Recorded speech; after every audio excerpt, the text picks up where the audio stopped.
it was fast moving enough that it kept me watching. I really. I had muted. My bad. What are you doing over there? I just mentioned Lady Gaga and Dan goes crazy. Yeah. Um, And that's when I start pounding the table and it knocks the audio off. Right. That's funny. Okay. We are live now. I think so. Yep, we are. So do you want to start talking about Lady Gaga? I was about to. Just give me a second. Okay. I will come in.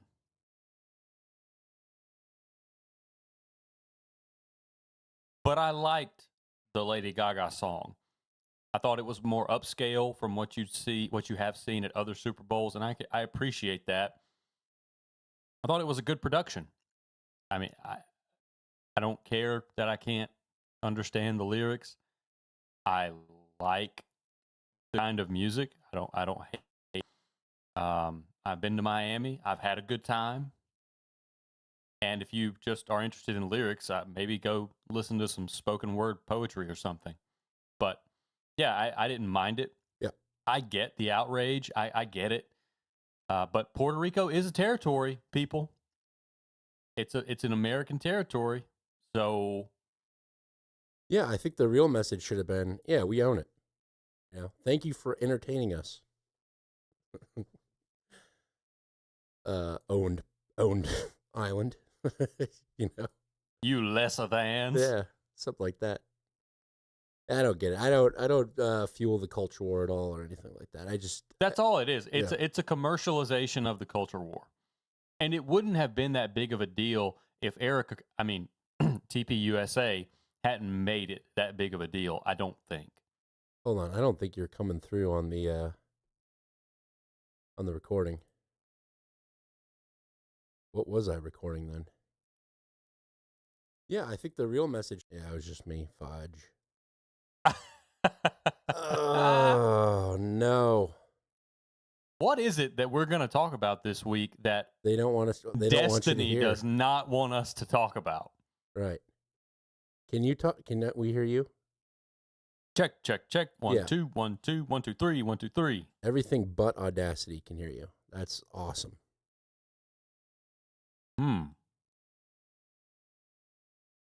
I detect your sarcasm and I understand it. Why is that the case? The proper input is sending there as it is to me, so that's not it.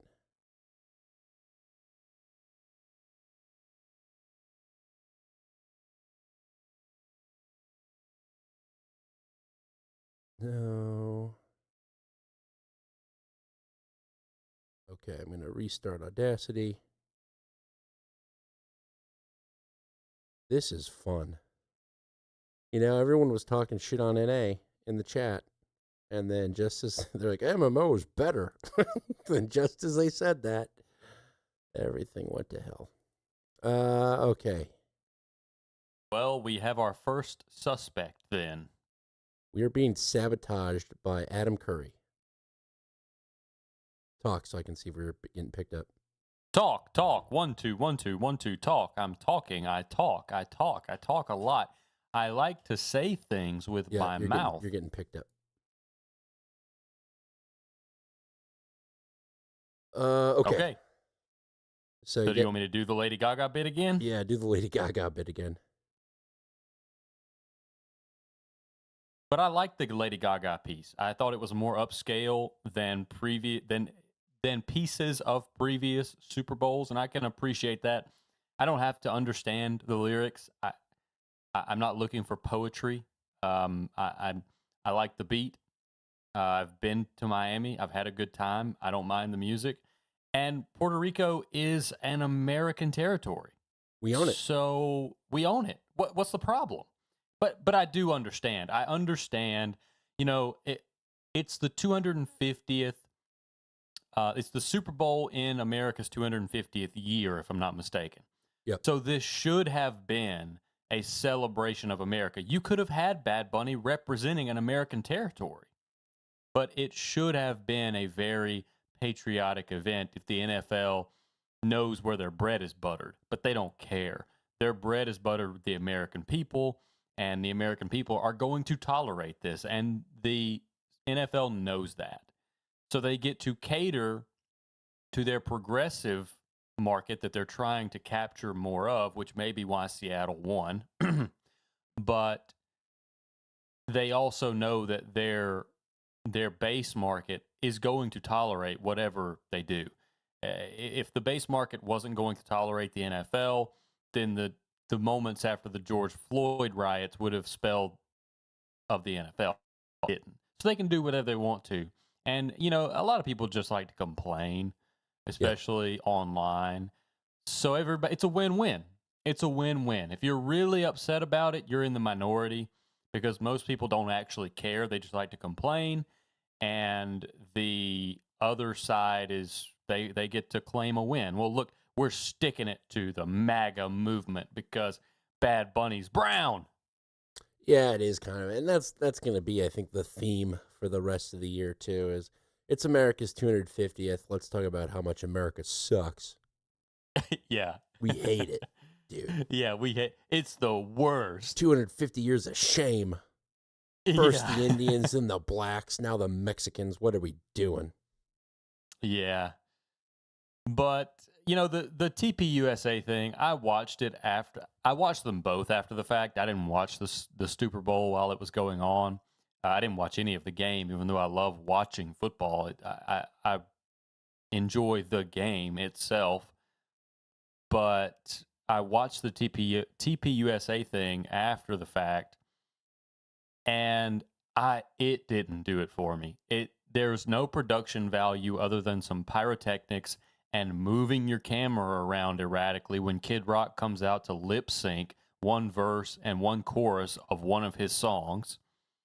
Now, the redeeming part of the TPUSA performance was Kid Rock's song that he did in his actual name. I forget, it's not Robert Ritchie, but his name is, Robert Ritchie. Robert Ritchie. He comes out, and I'm like, who is this guy? Who's this guy that gets the finale over Kid Rock? And I look at him, and I'm thinking, is this Kid Rock's son or something? And then I look up who Robert Ritchie is, and then I learn that, that's actually Kid Rock, but turning over a new leaf, Kid Rock. And of course, his last verse that he, was inspired to write is about turning your life over to Christ, which I can appreciate. And funny enough, that performance was almost redeeming for the Nashville slop that they had on display before that. Yeah, then the stuff that you would argue is not country music. It's funny that we had just discussed that. Yeah. Now, I thought it was interesting, as someone who grew up in the Deep South and was deeply involved in the culture growing up, without... Okay. The first song was a Brantley Gilbert song. Brantley Gilbert and Colt Ford performed the song, and if you listen to it, you'll hear him say, "This is for my friend Colt Ford." It's a song that was massively popular in 2010 roundabout, and I don't really know why they picked that song, because Jason Aldean redid it in his double chin kind of way, but Brantley Gilbert's song and Colt Ford's version of it was massively popular in 2010, and I wonder if that wasn't a way for TPUSA to try to gain some traction in the Southeast, to kind of extend some kind of content to the millennials in the Southeast who are kind of maybe on the edge of TPUSA, not involved, not crazy about it, but kind of indifferent about it. I don't know. I just thought it was a strange choice for Brantley Gilbert to play first. But maybe that could be me looking into it too much. I just know that I'm very familiar with that song because it was massively popular when I was in high school. And to hear it again was odd. It was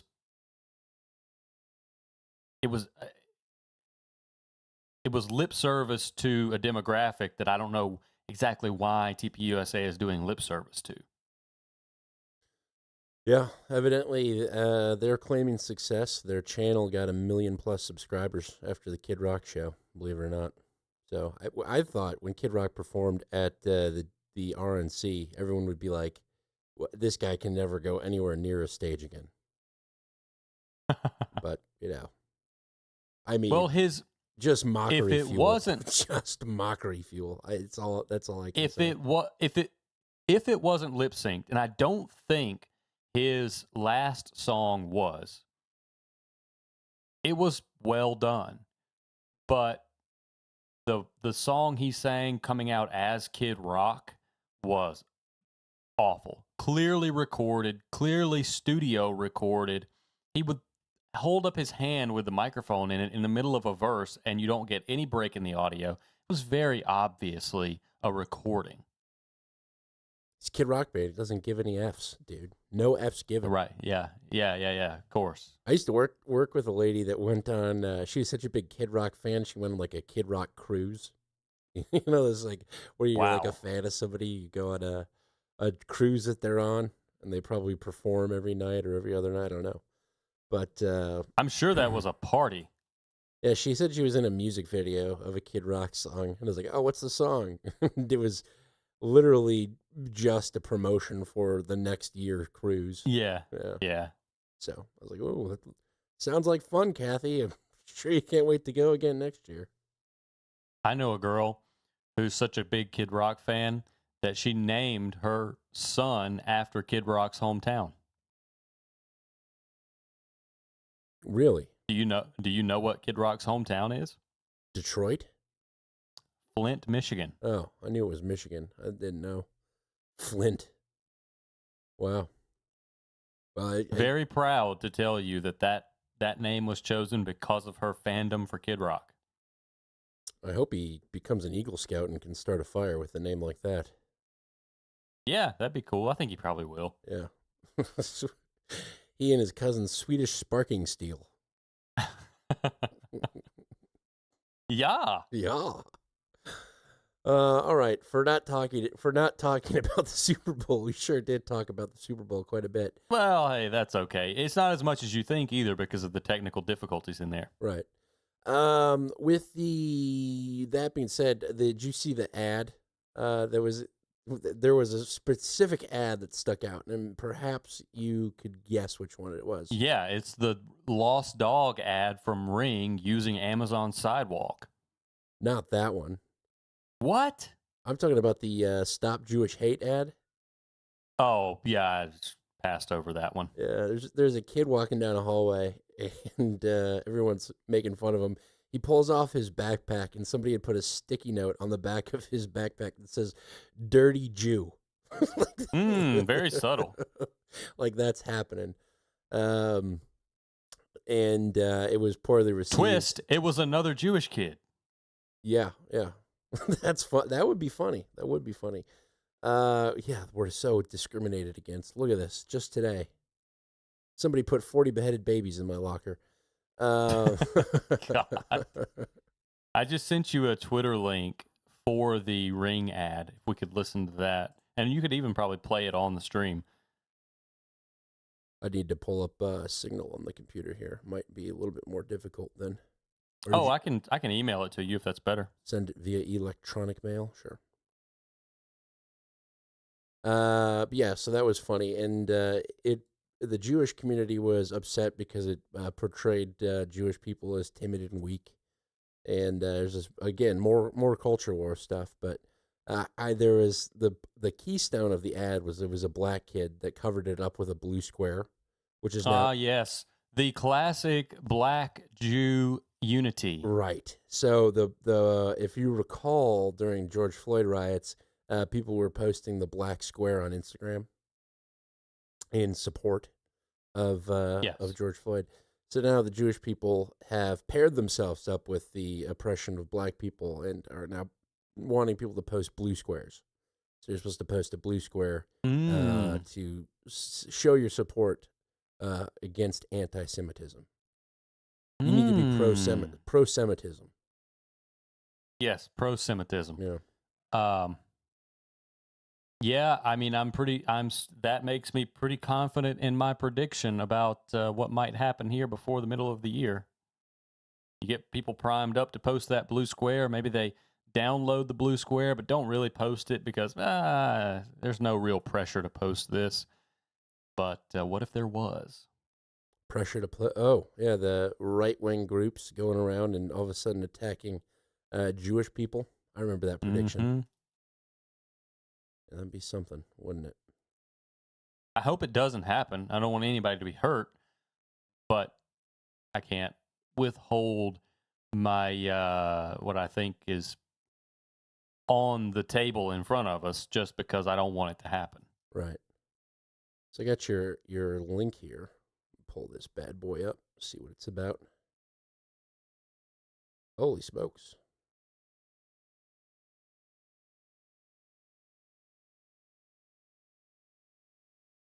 Where is this audio? There's no audio? There should be audio. Not getting any audio. Can you go to YouTube and just find it? Sure. Get to work now. All right, Ring. What do you think? What are we doing here? I don't know. My keyboard's not working.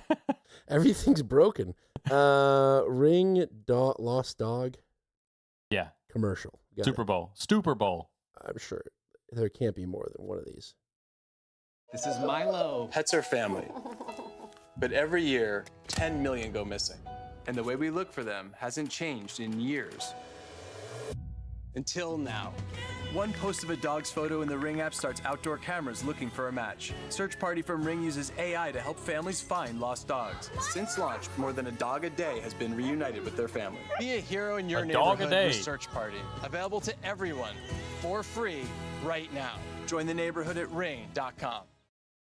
Oh boy. So now you post your photo of your dog and it's scanning everyone's camera to see if it's picked up little Milo.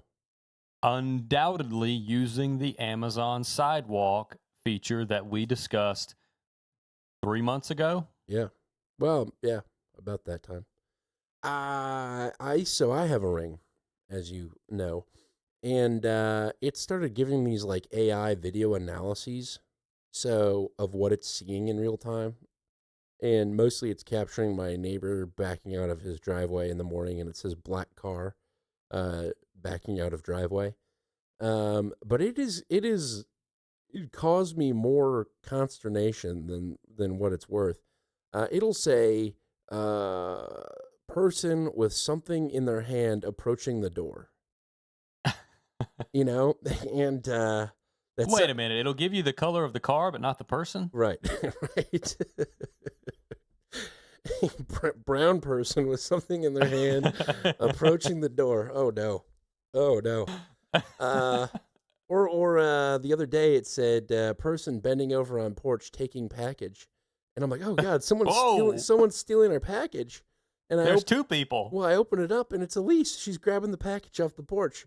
So it's just kind of funny because it's weird and unnecessary. I didn't ask for it.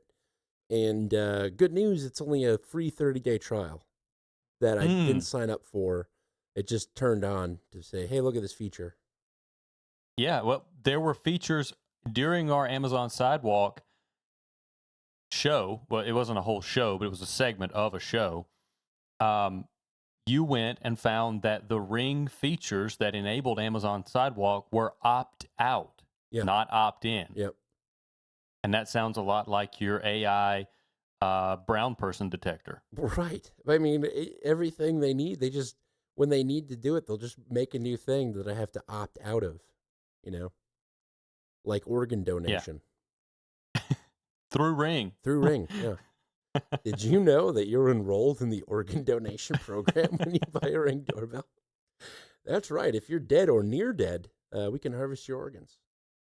Now, you joke about that, But you got to think about Aura rings. Are you familiar with Aura rings? I'm familiar with Yanni eggs. Are those in the same department? I don't know where you would put an egg on or Oh, I in do. your body. I do. Sure you do.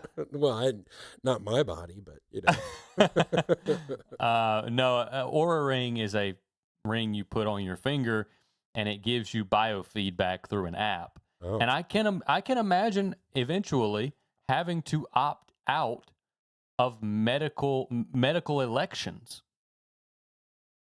through this, this provider of healthcare information. Your Aura ring could have all of your medical records on it and your elections. that'd be fair. Your allergies. I'm allergic to peanuts, and you can take all of my organs. That would be something. And then you scan it. Yeah. Trauma patient coming in. Oh, what? Where are his records? Where's his Aura ring? He had his fingers cut off. We don't know. Check his iPhone. That's what it'll be. I'm almost certain. Yeah, so this future's scary with technology. I am permabanned on Reddit, as you know, and I don't know how they do it, but a badge of honor. I can't even make up a fake email and start an account. So I think it's device linked. One. Yeah, device ID, MAC address, maybe. Perhaps, but even if I try like a different device, it still has got me. So I think there's at least a network that everyone has access to, and everyone. Have you tried accessing with a VPN? I have not. I have not tried that. It might be a workaround. I'm also permabanned on Nextdoor because I called Cori Bush a moron, and evidently. That was adding to political violence, and it's not tolerated on Nextdoor, and my account has been banned indefinitely now. You're just not a member of the community anymore. Literally. I can't be, which is a good thing. You know, the last time that a bunch of people with rightward beliefs were pushed into a corner, there was 4 years of Joe Biden and then a rising tide of right-wing bells. So I think it could be a net positive in the end. But the police state is kind of coming. I think there's just going to be more and more of that kind of stuff. Absolutely. I agree. At the World Governance Forum in Dubai, the statement was said, and I think we'll hear this again, which is why I didn't clip it for one of our evergreens. Our goal with bionics is to make you not less human through bionics, but more human through bionics. And if that's not doublespeak, I don't know what is. More human with bionics? Yes. I love it. It's like the little tall, it's like jumbo shrimp. An oxymoron. Yes. Yeah. Now, this is, that... The Amazon, it's funny because we talk about these things. People are like, oh, they're talking about some obscure topic again. That my Ring doorbell is talking to Amazon. And, even if my camera won't give the police the footage, then maybe my neighbors will. Blah, those MMO guys, they're just crazy. They don't know what they're talking about. And then you get a Super Bowl commercial like the lost dog. And of course, it's a lost dog commercial. Of course it is. Who's against finding lost dogs?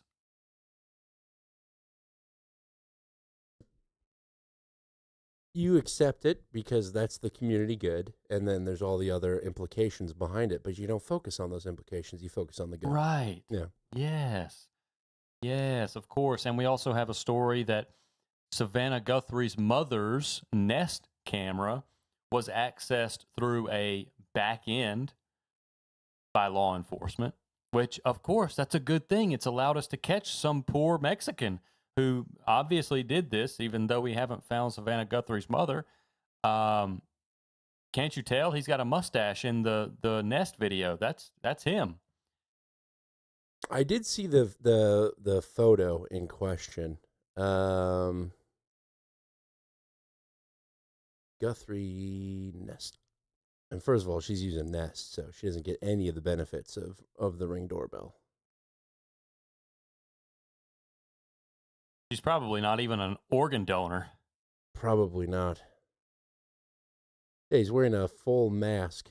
Oh, that is creepy as hell. Yeah, there's so much weird stuff around that case. I haven't really been paying attention to it, but I know it's odd.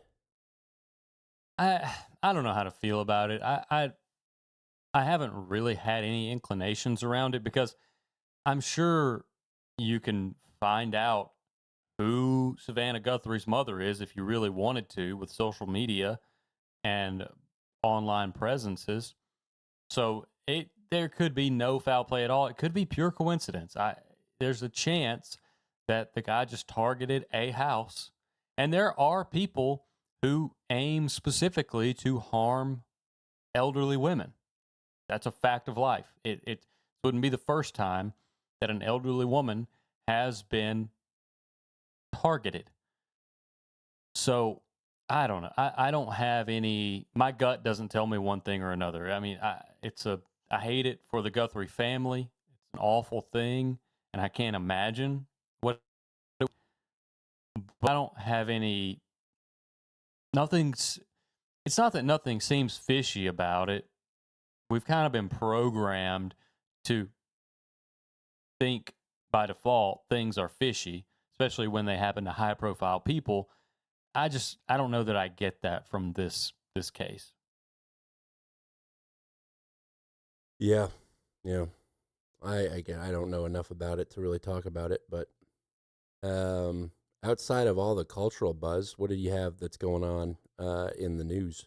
Oh, well, why leave the culture? Why not do a little bit more culture? I've got a big old leftism package. Oh boy. From our national public radio, no less. NPR, here we go.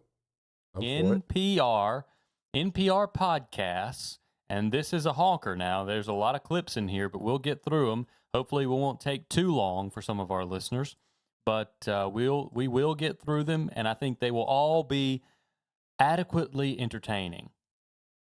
Okay. So, let's start with the self-titled. My show notes are so bad with us being off a night right now.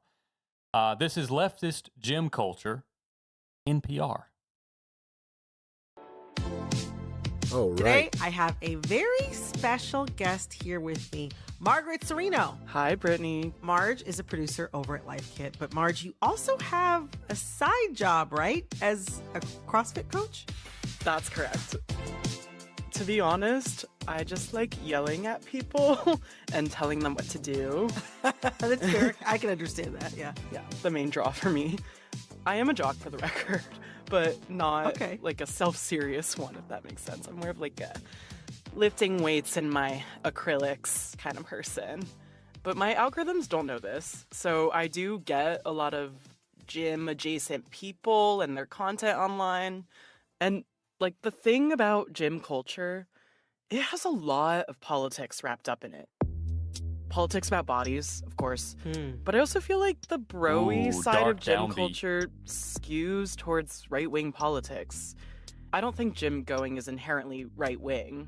I'm just saying I feel like the gym is a stereotypically masculine space, and fitness is a big part of conservative manosphere content. Manosphere. This isn't really new. Yeah, I've definitely seen that before. But what I have been surprised by... Yeah. You like my gains? Well, guess what? There are gains. That's right, the mentality runs. I'm seeing more and more lefty gym content here and there.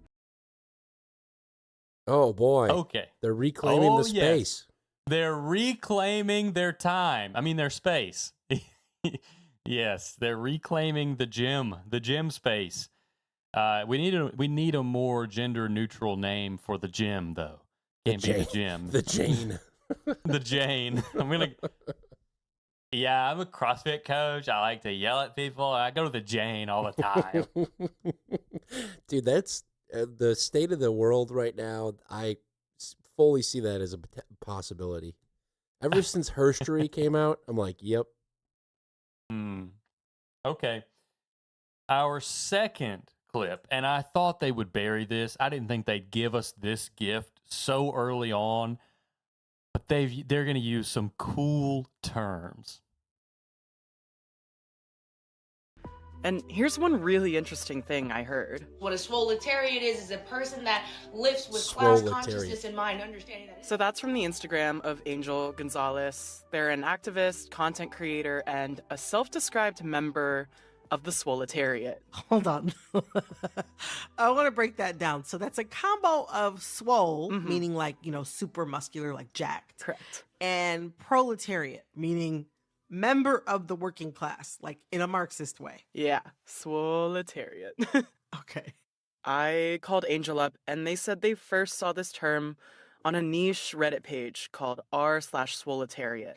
It's always going to be imprinted in my mind. I remember one day I saw this picture that was cross-posted from the swoletariat subreddit, and it was pictures of 4 different people, and they were all saying the first guy was I go on jogs, and he was really small, and then there was a guy that was medium sized, and he was I'm just weightlifting to keep myself in good shape, and then the third guy was I am a competitive bodybuilder, and he was pretty big, but then the biggest guy of the 4 was I am harshly aware of the rapid state of fascism that we are living under, and I feel a need to protect my loved ones. And he was huge. And I just thought it was so funny, but also that's so real and that's so true to me. And so I really clung to that. And since I saw that one image, I started following r/swoletariat, and I started using it all the time because it just spoke to me so deeply about how our bodies really are a tool, whether we realize it or not. I really loved it so much that I just started throwing the word out all the time because I was already making content related to fitness.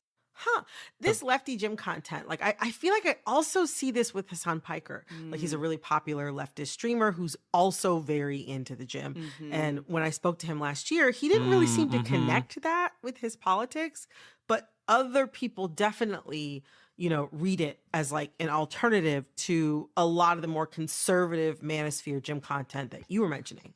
Yeah, totally. This is NPR. Yeah. Yeah, totally. Yeah, top one is a guy lifting on thing, and it says, "Just don't build mass, build an uprising." And then when he raises his dumbbells, they become the sickle and hammer. Do you understand that NPR went to this person? Oh, by the way, member of the working class, they, them. Sure. Yeah, really deep in the working class. They went to this person, and this person's entire personality was spawned from a meme. Yeah.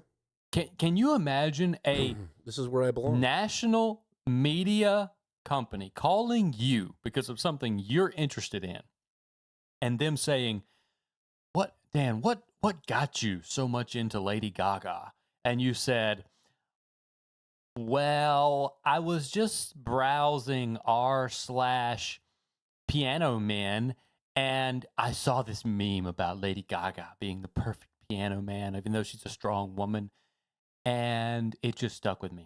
Because that's so real."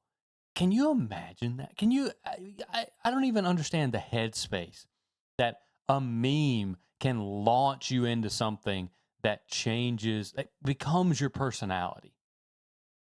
Right now, I can only think that the only thing about normal culture that is Lady Gaga.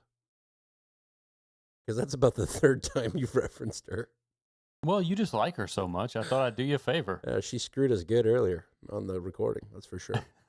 Yeah. Yeah. But this is nuts to me. I mean, I'm blown away by this. This is NPR's product. This is what they're putting out for people to consume. And the artwork for this has a butch woman flexing a muscle, a bicep muscle, with the hammer and sickle on it. What are we doing?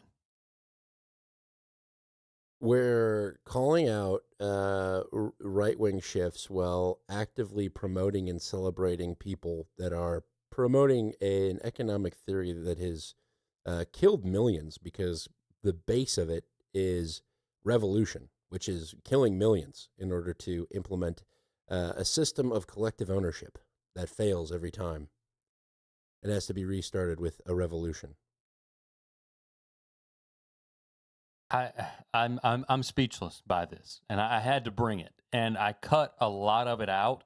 Part of what I cut out is the first look back into history at leftist gym and health movements,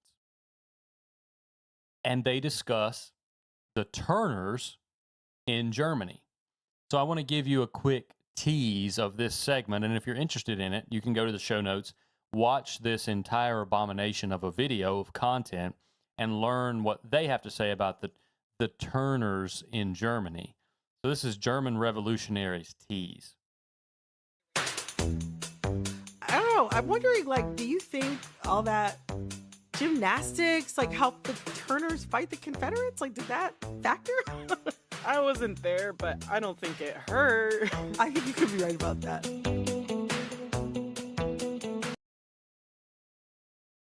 Wow.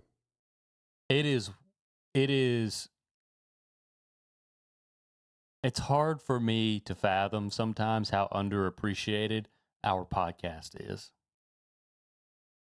Listening to this garbage. Yeah, they get paid. That's like what they do for their job. Yeah, that is their job.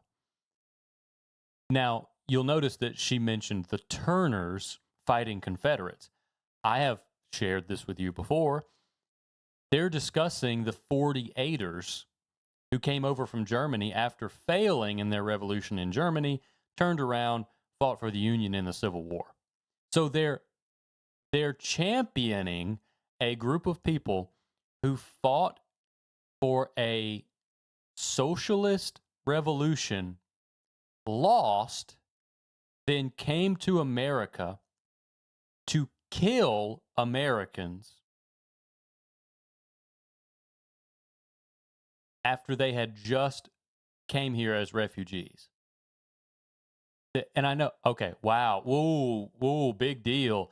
Socialists and communists don't give any credence to the idea of Americans and heritage Americans. Whoa, wow, you got us with that one, John. Yeah, I know. It's no surprise to anybody. But this is the National Public Radio. No one listens to, I don't know anyone that listens to NPR frequently. If I do, they listen to Radiolab. That's the last time I'm going to mention that it's NPR. You get the point. Yeah. Let's move on. They're going to talk about the Black Panther movement, and that being the next time we see health and fitness-minded leftist movement in America is the Black Panthers. But let's go and let's learn. Let's hear a little bit about atomization in gym culture and how it's no longer communities working out in the gym, but it's atomized. And, that's obviously a byproduct of capitalism.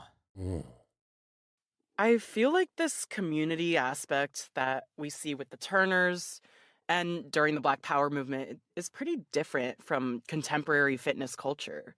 I feel like fitness is really atomized and individual now. Oh, yeah. I feel like everything is all about like personal gains, body transformation, and it's a lot more about you and how much you can lift and how you look. I work out by myself. You go to the gym and you've got your earphones in. That's Devin again. You're not necessarily running on the treadmill with 17 of your boys, You're not forming a human pyramid anymore. We should bring that back, though, right? Displays of balance and coordination as a group to intimidate our enemies. And Angel had an interesting perspective on this. They told me they think this individualistic mindset is partly because fitness has been so commodified under capitalism. The way that people train in the gym is very, very, most people, I should say, very reflective of capitalist culture. Like the idea that you have to constantly be improving, constantly be maximizing, the idea that there is like an optimal you that exists and that you need to pay a lot of money for it and work really hard for it is very much capitalist, rooted deeply in capitalism. Yeah, you got to pay a lot of money. Logs are heavy. Or logs cost a lot of money. Right. Yeah, $20 a month gym membership, a lot of money. So difficult. I think Planet Fitness is like 12. And if you go out and think you have to buy all of the gear, go to the gym, that's your own fault. Yeah. And also, she tells on herself here by saying, "Oh, it's capitalist to think you have to work hard." What irks me the most, and maybe it's a little bit of jealousy. This angel person that I keep saying they about, they, them, angel. How does this dipshit get on national public radio? And I said I wasn't going to mention it again, but I can't help it. This person is obviously stupid. They represent an image of the culture, you know. Oh, absolutely. Yeah, you're right. You're absolutely right. Very New York. Mm-hmm. You're absolutely right. Very representative of the culture. Yeah, absolutely. Yep, that answers my question. Okay, I'm satisfied. Okay, well, let's. They're one of the guys who was talking about the Black Power movement and leftist fitness scene is going to mention some left and right overlap between the two, almost as if they share a hobby. But Hassan says there's actually a lot in common with right-wing and left-wing fitness rhetoric these days. You have the Secretary of Defense, Pete Hegseth, talking about the warrior culture, lethality. We got to prepare. We're warriors. Like this sort of sense of we're getting ready for this. And we need this sort of martial culture. I would also say, I actually think the groups on either side of the political spectrum are actually connected. They're responding to each other in a way, right? It's like, all right, well, how are we going to get free? So we gotta prepare our people for the revolution, But the commonality is this idea of the physical is important to prepare. It's preparation for something. And this is how Devin sees his gym going, as preparation. Working out, or having, as the Turners would say, sound mind, sound body, is probably the best thing you can do as a person with left ideals also, because it keeps you ready for, the world as it unfolds, our chaotic moments. For Angel, it's a relief from the bleakness of living under capitalism. You are the one that's in control when you're exercising. You are the one that determines when you start and you stop. You are in control of every single movement that you make. And this is where it gets like spiritual for me, because what fitness is to me really is about establishing my own bodily autonomy and reminding myself through a daily ritual every single morning or night that I am in control of my body and no one else. It's restoring that, pardon me using a therapy word, but like that locus of control, like capitalism makes our locus of control so externalized where we feel like we can do nothing you make about your anything locus of control so and nothing is in our control. But you when you're put in the yourself gym, in that headspace. every single movement that you're making, it's up to you. And that is all of leftism, is giving an external locus of control. It's what they did to the black community. Yep. Nothing that you can do can impact your future because you are oppressed by the system. The system oppresses you. You are a victim of the system, external locus of control. And now they've adopted that mentality entirely, and they feel helpless now because there's a Republican in the White House. And that is all that this whole thing is about, in short. Yeah, truly. The whole I have this locus of control over my body. It's like, yeah, you can have that over your mind too. You just have to stop being an effing retard. Thank you for censoring yourself, Dan. Yeah, you're welcome. Okay, last one. Let's learn. We got Swoletariat earlier, which swoletariat.com will soon reroute to the MMO.show. Yes, it would for 5 years at least. That's awesome. And who knows? Maybe the swoletariat becomes a real movement, and before they kill us all, someone will buy it from me. That would be funny. That would be funny. Yes. So let's learn about swole mates. Swole mates. Okay. Is that a clip in here? Oh, here it is. Yeah. What about the community aspect? That seemed like a really big piece of the Turner's Halls and the Black Power martial arts practices. Yeah, I mean, Angels talked to me about having a community of fellow swoletariat and how important that is to them. I'm typically not working out alone anymore, thankfully. I have people that I call my swole mates and my comrades that are really just my friends, but they're also very passionate about fitness and everything else that I'm also passionate about, very like-minded people. And I'm definitely seeing the swoletariat picking up steam on social media. Oh, yeah. It's so much steam. Swoletariat.com, John, is a merch shop where you can really stick it to capitalism. You're spelling it wrong, just like they did. By buying $25 hats that say capitalism is theft. How do you spell it? SWOLITARIAT.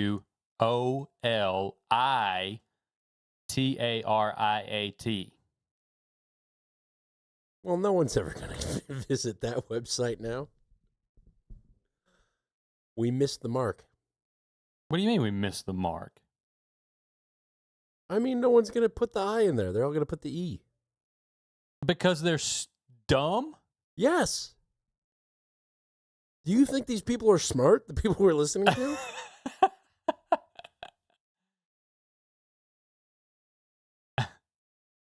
I mean, with an E, it's swoletariat. Swoletariat. No, it's swoletariat. All right. I'm not going to argue. That's how you'd pronounce it. Yeah. So I've got the real swoletariat. Gotcha. Yeah. Swoletariat. You know Idiots. what? We should have it front as a store. And we'll show a photo on the website, and when they buy it, instead they get something completely else, completely ridiculous. Like passing trans man or something like that. Just have fine print, just where they have to catch it right before they order. Image not related. I don't hate that. That is pretty funny. You know what we should do? You're pretty good with Claude. You're pretty good vibe coder. Yep. I wonder how many agents you have swarming around your machine right now. But you should help me fill EpsteinTracker.com with material about Epstein. You know, just pulling from feeds, doing that kind of thing. We fill it up with ads. And with the ad revenue, we put it into the swoletariat shop. All I can see is endless buckets of profit with that strategy. You would get a lot of traffic at EpsteinTracker.com right now, would you not? You would. Okay. So I don't know why no one has paid me $40,000 for it yet. Somebody put Clip Custodian sent me jmail.com where you can like log into. Yes. I actually, by the time I got to it, the website was down, so I never actually got to see it, but it sounded like a cool idea. Yeah, it was pretty cool. I had looked at it before this latest drop of files, and it wasn't quite as high profile. So it was, still there. But now I did hear that it got taken down or isn't available anymore. Something like that. Yeah, so that was my expose on the leftist discovering self-improvement from first principles. I love it. That's everything? Well, I have 2 ISOs.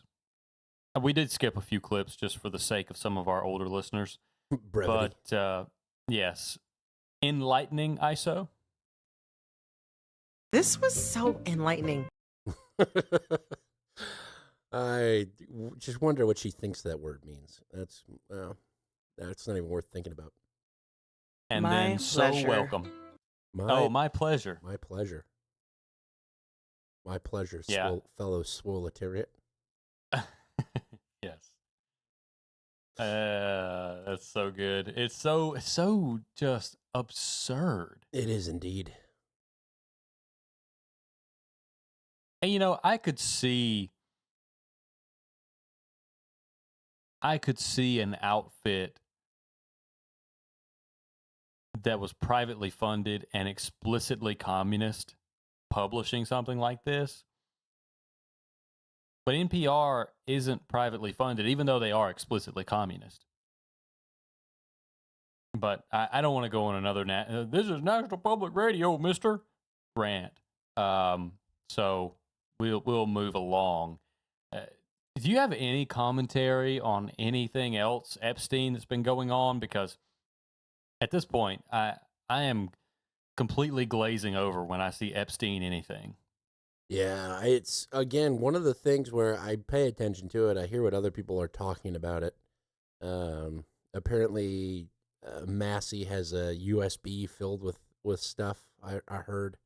I don't have any interest in it. It's, to me, at least, I think it is a massive distraction. I think he's a bad guy. I think there's bad guy stuff surrounding him.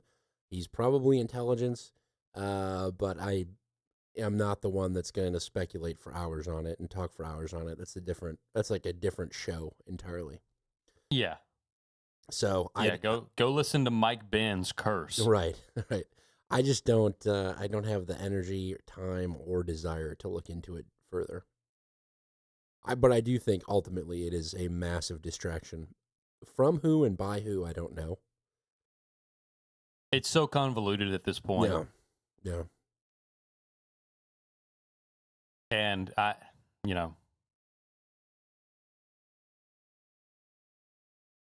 I will tell you, so I've been thinking, I was really excited for poly markets to come and open up in the United States. And so far, the only thing that's available in the U.S. is it's a glorified sports betting app, because it's what they got approved for. Yeah. So I was thinking through next stages of how can I profit from our knowledge or our current read into world events. So I started asking Claude about it, and I think came up with a pretty good industry right now. So like talking about reshoring is part of the American system, and so the whole investment analysis goes off of what we were talking about last week, which is the American system, reshoring, self-sufficiency, energy, and whatnot. And last week I was chatting in the chat room with Eric PP, and I mentioned I think I'm going to go into nuclear ETFs. And what a play to have come up with last week, because this week everyone is talking about nuclear. Have you heard? Yeah, it? and go ahead. Yeah, what I heard about it was when I was looking into stuff for China, which I don't have anything on, but when I was looking into what's going on with China, what the buzz is this week around China, I saw a guy's video who was talking about the share of nuclear reactor production in the world. And China has a majority share of nuclear reactor production and have started offering their reactors to BRICS nations, to put it simply. That's interesting. Very interesting. So, I don't know if it's like a thing where you start thinking about nuclear and then all of a sudden you're seeing it everywhere or not. But, the conversation gets going. The European leaders are now here. I'll just play this clip right here. This is about Europe. So we know that historically Europe has been very short nuclear. They've been running down their reactors. Germany, MERS just said it was a huge mistake. But now Euronews is spinning up this conversation of how in a recent document, Europe has decided that nuclear is a viable energy source for the continent, I suppose. Here, listen. Is the EU about to go on a second honeymoon with nuclear? Very, very French way of putting it. Europe's energy prices are 3 to 4 times higher than in the US or China. Plus, its low energy autonomy leaves it exposed to geopolitical uncertainty and shocks. Nuclear could be one of the ways to get out of the woods, but Europe's relationship with the atom remains complicated. Despite a little growth in nuclear energy production EU-wide, mainly driven by France, most countries are actually reducing it, if not phasing it out altogether, like Germany and, by 2035, Spain. However, the wind might be changing. In its upcoming 2028-2034 budget, for the first time, the European Commission proposed nuclear energy as eligible for EU funding. The proposal is unlikely to pass. However, some EU countries like Belgium or Italy, which were planning to abandon nuclear or phased it out already, are now looking into reversing that. Italy in particular, despite 2 referendums against nuclear, has introduced a draft bill to bring it back. The current picture has Europe divided into 2 groups. One is the Nuclear Alliance, led by France and backed by aspiring producers like Poland, Croatia and Estonia. On the opposite front, a renewables-only group helmed by Germany and supported by Portugal and Austria, both with a long-standing anti-nuclear national policy. And I never understood that. I never understood why people are so anti-nuclear. Do you have any inkling as to why that is? No, I don't. I've never really known that there were national policies against nuclear energy.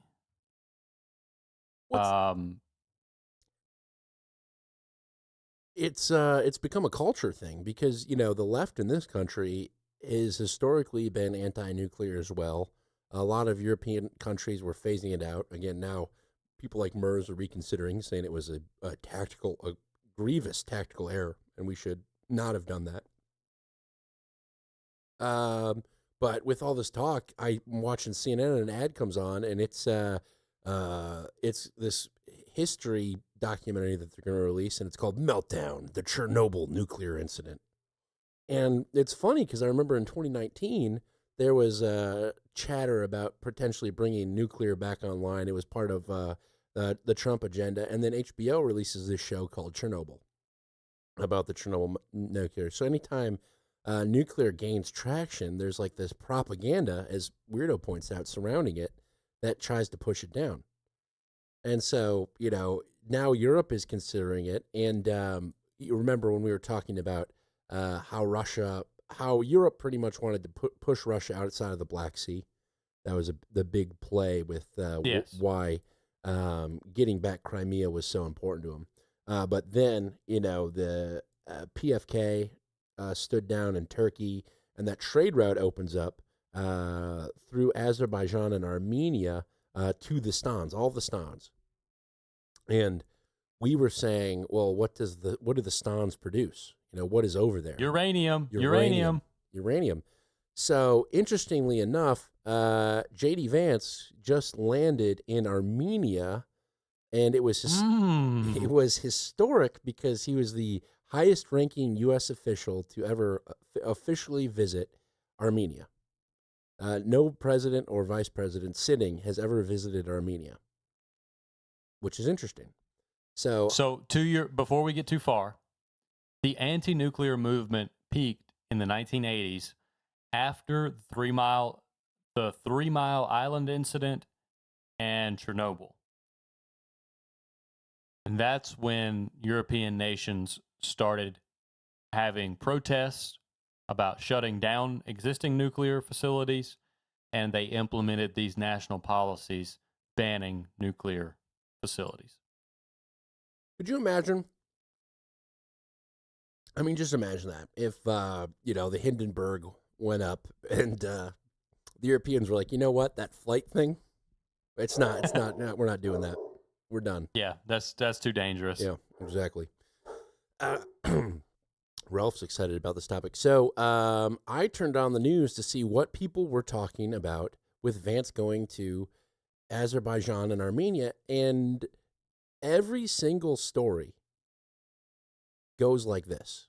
And this is from News Nation, but every single story, absolutely no one left in what Vance actually did when he was in Armenia. It was just talking about the relationship between Azerbaijan and Armenia. I'll play this little brief clip. Vice President J.D. Vance begins a several-day trip to Armenia and Azerbaijan. He will be the highest-ranking U.S. official to visit those countries in more than a decade. Armenia and Azerbaijan signed a peace deal this August, ending decades of conflict. The vice president's presence is meant to reassure that deal and to further pull the Caucasus nations away from Russia's influence. News Nation international correspondent Robert Sherman is live in Armenia right now. Robert, good morning to you. So get us up to speed. What exactly is at stake here? Yeah, I mean, the big thing here, Mark, is that we're waiting for the vice president to be arriving here in not too long to shore up this agreement between Armenia and Azerbaijan, two nations that have deeply rooted tensions, have seen armed conflict over the years. This is one of the peace deals that the White House was able to broker. Took a long time to get here. And what is critical in order to get this across the finish line is this route, which will connect Azerbaijan's main portion over to the exclave of Azerbaijan, running through Armenia. This has been a deep source of tension for these two nations. And you see that bottom portion there, that prospective corridor. Well, that is going to be called the Trump route for international peace and prosperity. This is a U.S. engagement that is going to be taking place here in order to get this across the finish line. But this is the big picture I want you to think about, Marky. Where we're located right now, Russia to the north, Iran to the south, to the west is Turkey. This is Moscow's backyard. This is their sphere of influence where you see the United States operating. And that is critical here as the United States is working to pull a country like Armenia, which has deep ties to Russia. There's a Russian airfield just a few miles away from us. There are defense agreements in place with both of these nations. They've been closely aligned ever since the Soviet Union. That is starting to fade. People feel it on the ground here. And so we've asked people, what do they think about the possibility of moving closer to the United States and away from Russia? Here's what they said. If the United States interests... All right. They cherry pick people that say, "Oh yeah, that'd be great. We love it." Right. But complete swing and a miss from the media here, and it is because they're still thinking in the old system. So they're like, "Oh, this is to counter Russia's influence over Azerbaijan and Armenia." I got news for you. Russia is in on this. Okay, they're okay with it, and they gave the green light and the thumbs up. This whole idea that the U.S. is trying to counter Russia around the world is completely bunk, right? If anyone, we're trying to counter China around the world. But in actuality, the way that this new world is structured, this new we control the Western Hemisphere and you control your own backyard, it's sovereign nations. And so effectively, if the U.S. is going into Azerbaijan and Armenia, and that's Russia's backyard, that means Russia is okay with it. And it's because the U.S. and Europe are breaking up. The United States is going to become a sovereign nation, and they're going to deal well with other sovereign nations like Russia and China. And the media isn't there yet. And so that's why they completely miss the entire reason for Vance's visit. This deal has already been signed, the peace agreement. Vance isn't going to go there and dance around and say, everyone, let's do an elephant walk to prove our friendship to one another. Right. Whip it out, put it in your hand. No, he's there to make deals, and the deals that he's making involve uranium, nuclear. Here you go. We're also very proud to announce that our nations have completed negotiations on a 1-2-3 civil nuclear cooperation agreement. Now, once that is completely stood up, it'll pave the way for American and Armenian companies to strike deals on civil nuclear projects. That means up to $5 billion in initial U.S. exports, plus an additional $4 billion in long-term support through fuel and maintenance contracts. This is the classic win-win for both Armenia and the United States of America. It means stronger energy security for my own country, and it also I think means stronger energy security for Armenia, and it's also going to create a lot of new jobs back home in the United States. It means small modular reactors. American technology is going to be coming to this country. It gets cut off. But effectively, he's saying we're pro-nuclear. Europe is pro-nuclear. Eric Pepe's like, well, make sure your investments don't affect your analysis, and I'm very mindful of that. But what a week to have bought a bunch of uranium ETFs. That's all I can say. Is the news has been all up and up, and now I see CNN trying to tank my investment portfolio by putting on a documentary about Chernobyl. Yes, but it's funny though, because there's still so many people that are in the old way of thinking. In fact, most people are in that old way of thinking about how the world works. That it's got to be scary for them because they don't know what comes next. But I think with how at least I see it going, it makes perfect sense. All these moves. Yeah, it makes sense to me too. And you're right. The media is so far behind, and it's because the people that they're relying on for their information are behind. They're not dynamic in their thinking. They're ingrained in what used to be, and they don't realize that the administration is in a new paradigm. And the rest of the world, some of the world, has followed the administration into that paradigm, and the ones that haven't followed them into it are at least fighting on the administration's terms. Well, I mean, even Mark Carney saying, it's not it's a rupture, it's a burst, not a rupture. Or I forget his exact phraseology about it. The elite people are telling you that this system, this world is different. It's gone and it's dead. And everyone's focusing on, well, how do we get back to it? It's like there is no getting back to it. And I'm seeing these articles from Politico saying, well, there is a chance that the damage that Trump's done can be reversed, and it's easy to blame somebody like Trump, who has effectively saw the path of where the world is headed and just kind of pulled the Band-Aid off and said, okay, now we're doing this, and say, well, that he's the reason that it happened, but it's poor. It's not very insightful. It's seeing about 3 inches in front of you when you should be seeing 3 miles in front of you. And I think with that, this show, you and I and our listeners stand to potentially profit on this. If we can say, hey, we think this is what's going to happen, we can shape our investment portfolios around that. And for the first time in a long time, I was excited about the stock market. Like, hell yeah. Let's look at what American system economy would value. And it turns out uranium. Uranium and heavy industry inputs. Yeah, big time industry. Industry and energy, I think, are the big ones. Reshoring, battery technology, perhaps. I don't know. But if everyone is going away from fuel and they need a clean alternative, I think uranium is the ticket. There's a lot, how would I say this? There's a lot of ramp up into uranium. And once you get past that initial ramp up, first of all, if you're there for the ramp up, you're going to be okay.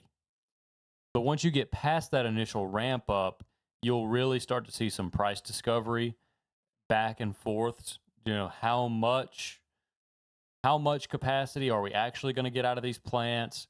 Maybe they're taking a little bit longer to construct. Maybe they're a little more expensive to construct than we were first sold. Some back and forth. That'll be natural. But I think there's still a lot of ramp up into what uranium will be. And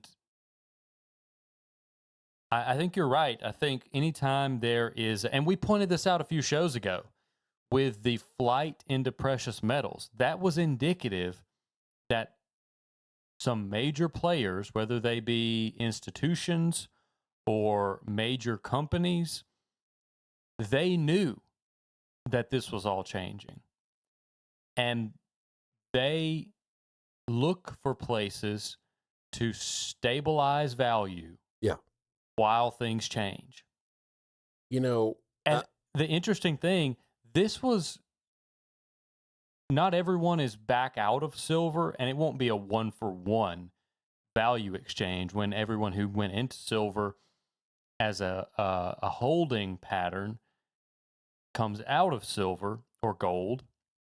But you saw this money go into silver, and then a few days later, it was back out. And I think it had to do, like we mentioned, with the Japanese market. But it's undeniable that there are seismic shifts happening in the global economy. And those don't happen just because you're in a global economy. They happen because someone has struck the ground with a hammer. And that's exactly what's happening. That's exactly what you're talking about. This order that used to be where the U.S. just subsidized everything and made everyone rich just so they could be rich, and we would have them by the gonads, was unsustainable. And Trump came along, and him and his economic advisors and the people who had seen the writing on the wall and hitched their wagon to Trump. Bessent's a big one.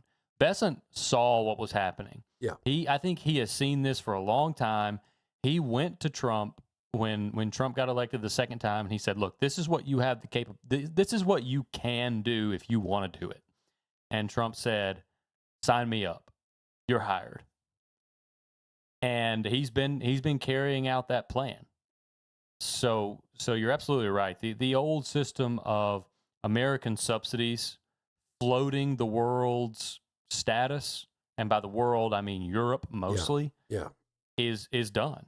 And we're sort of harping on this show after show, but these things don't change overnight. Even though we saw some asset flows happen pretty quickly, right? This will take years for your average investor, and therefore your network media, to catch on to. So there's still time for you to look at this as a listener of the show and say, okay, here's what we know. Here's what I think is going to perform well. Let's do something about it. Right. And don't take my advice on uranium. Like for uranium, there's 1,000 other uraniums that fit into the system that you can say, well, this will probably be a good play too. But that being said, people are amped up about Polymarket because it's about predicting the likelihood of events happening, and how Polymarket was right when all the pollsters were wrong on the presidential election, and so many elections after that. And it's because people are putting real money down on this as opposed to just talking heads sitting in the news agency. And so that's the same thing with the big market shifts of everyone going into gold, because they saw the future. They saw the uncertainty with the dollar. A lot of it is reactionary, and a lot of stocks are overvalued. But it's interesting because you hit on two markets here. You hit on Japan and you hit on Europe. And I predicted, and my long call on Europe is that they have to federalize, right? Macron is out there now, and he's pushing for what's called a joint debt capacity, which sounds an awful lot like a first introductory step to federalization, but I'll let the listeners decide with this clip. The French president has called for a common EU debt capacity and Eurobonds to fund green tech, defense and security, arguing Europe must invest in its future. Emmanuel Macron warned that Europe risks being swept aside by the US and China without a common EU debt capacity. The EU is under-indebted compared with the United States and China. In a moment of a technological investment race, failing to use this borrowing capacity is a profound mistake, Macron said. The French leader renewed his call for common debt through Eurobonds, arguing the EU needs around 1.2 trillion euros per year in public and private investment for green and digital technologies and defense. The EU used joint debt in 2020 to reboot the European economy after the COVID-19 pandemic, but French attempts to make such tools permanent have faced stiff pushback from Germany and the generally frugal northern member states. EU leaders will hold an informal retreat in Belgium on Thursday to discuss strengthening the single market, reducing economic dependencies, and boosting competitiveness. So there's that. There's pushback all over on the EU. Jimbo pointed that out last week, where how none of these European nations can really get along. But I think a lot of the leaders are saying, we really have to start thinking about our security because the people, the big daddy warbucks who was funding our, our baguettes and afternoon naps are no longer around. So we've got to roll up our sleeves a little bit here. Which is interesting. This opens the door to another war in Europe. Between nations? Yes. Potentially. I mean, yeah, I guess if Daddy's no longer there to say don't kill each other, it might. But the way I see it is Ursula von der Leyen is going to have to either tighten the reins of control or, watch Europe devolve into state-on-state warfare. And I'm betting on the first one. The former. Sometimes I sound like an idiot. Well, it's okay. You talk a lot. I do. But it's part of it. So that's the Europe play. But then I mentioned Japan, and so we talked about Takaichi. She won a vote by a landslide, and she has the most seats. I think 90% of the seats are in her party in Japan right now. So Japan is fully throated right-wing Pepe the Frog right now. Little news coverage here. I think what Japanese voters have seen in Prime Minister Takaichi is someone different to the usual run of leaders that Japan typically has. She's female, she's optimistic, she came from a very different background to the usual kind of patrician male prime ministers that Japan has got used to. This landslide victory will help Takaichi cement the alliance with the United States. She's extremely pro-US, and I think yes, as other allies around the world, particularly those in NATO, are rethinking their ties to the US, and Japan is doubling down on them. It is a country, after all, that is, in the neighborhood of Russia, of China, and of North Korea. I think that Takaichi's goal is to make Japan indispensable to the US in lots of different spheres, whether that's through defense, whether that's through technology, whether that's through money and investment in the US. Bingo. Our defense spending must reflect the dangers and threats that we face today. Because deterrence doesn't come on the cheap. Just ask the American taxpayer. Well, what we know is that the US is asking allies in Asia and in Europe and elsewhere really to shoulder more of the burden of security in their particular regions. And I think that's a message that Takaichi is extremely receptive to. She has already raised defense spending in Japan to 2% of GDP, I think a year or so ahead of schedule. They're certainly both pushing in the same direction on that. Those are rookie numbers. You got to get those numbers up.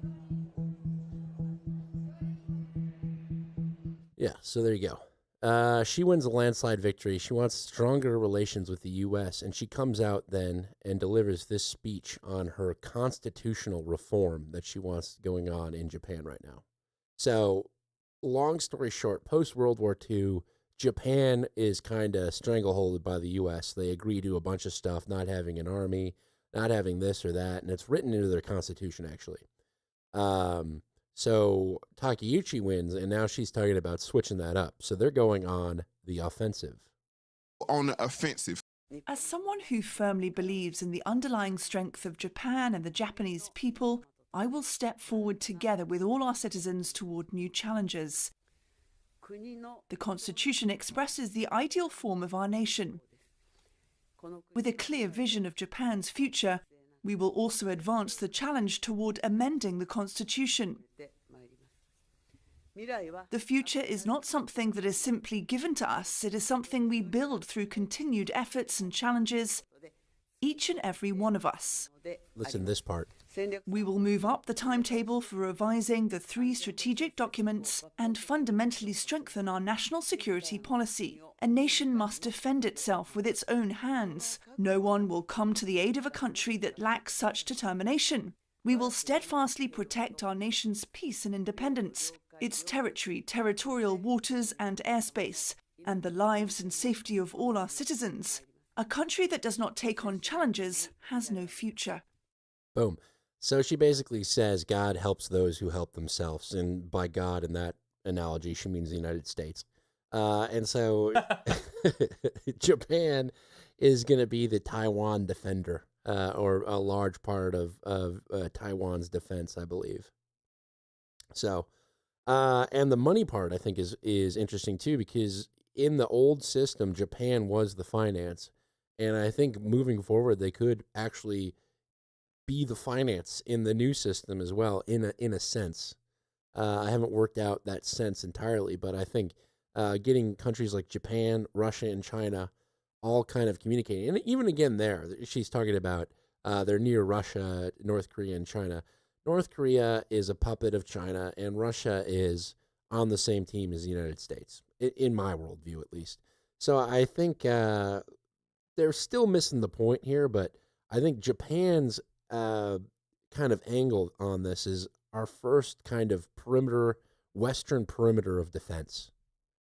Effectively, we're still going to be in the region, but more so through our ally Japan, and not actual boots on the ground stationed in bases type scenario. We'll be there. I mean, we'll have troops there. We'll always have troops there, but more focused on Western Hemisphere. So I think a lot. I mean, I don't think I'm trying to cram things into this worldview. I think this is it's kind of forming itself in the news narrative. And please, John, if you ever feel like I'm trying to cram things in, call me out on it.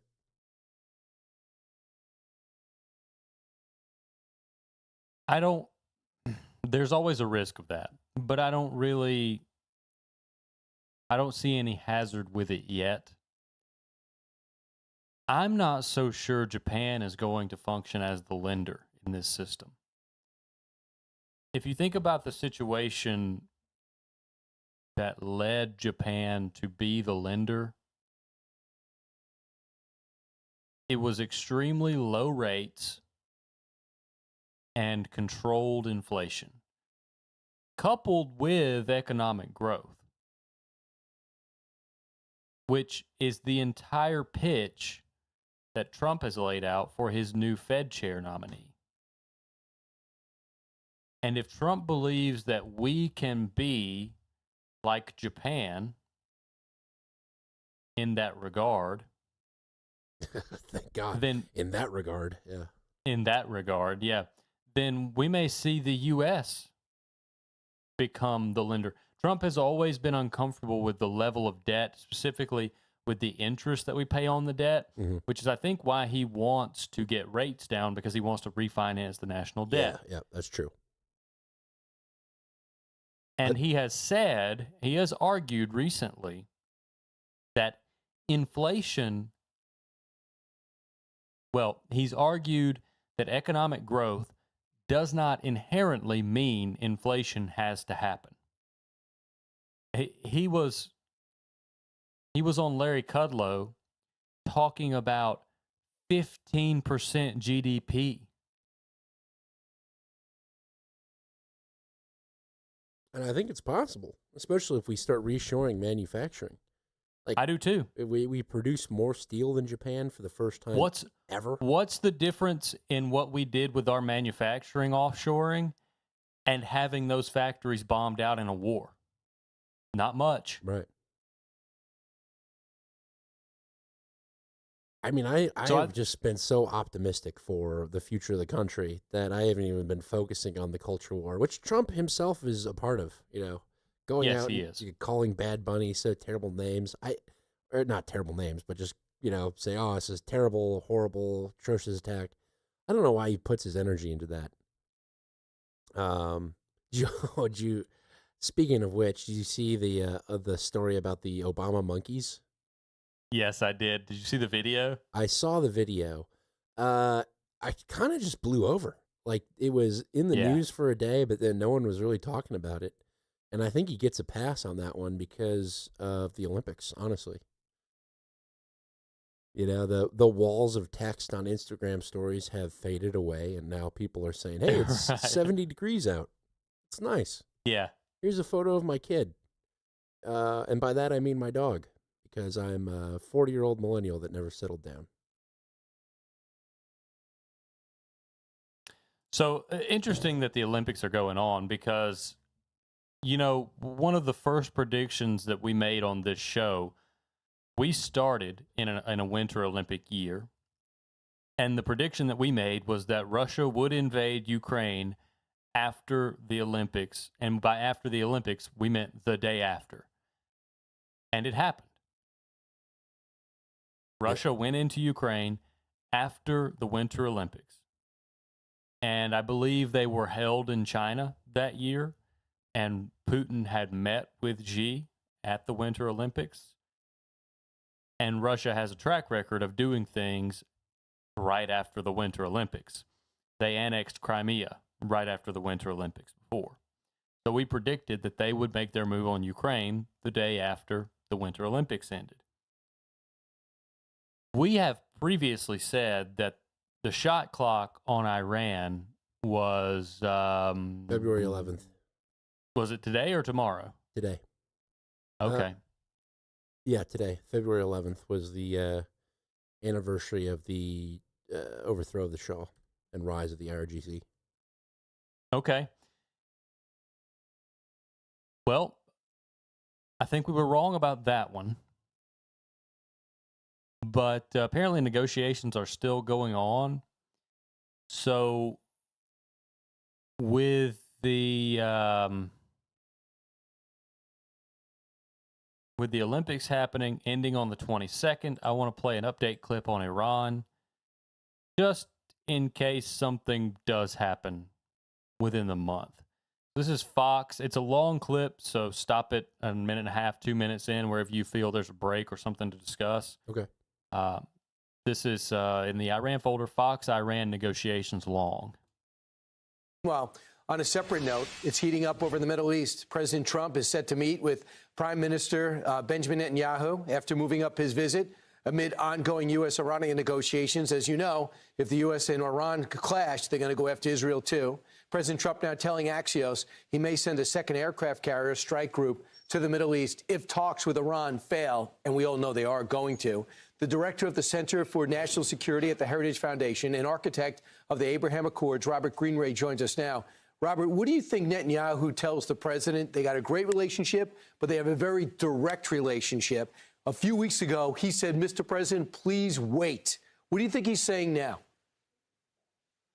I think he's communicating to the president that Iran is unlikely to get to a negotiated settlement, as you rightly indicate. They seem to think that they're negotiating with the appeasers in the Biden administration and haven't adjusted. And they've done the heavy lifting already, disarming Iran. They're broke and wildly unpopular, not a very good negotiating position. And I think Prime Minister Netanyahu is communicating that. And I think there's broad agreement on the opportunity that presents itself. And certainly Iran does not have the capacity to adequately threaten the United States, but it's not completely defenseless. And I think that's why additional assets may be required and may be on their way into the theater. They got about 2,000 ballistic missiles, I understand, but I would trust your numbers better. What Israel wants from the U.S.-Iran negotiations, dismantle the nuclear enrichment facilities.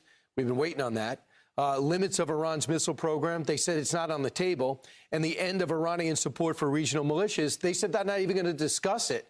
So it's going to be 0 for 3. And then?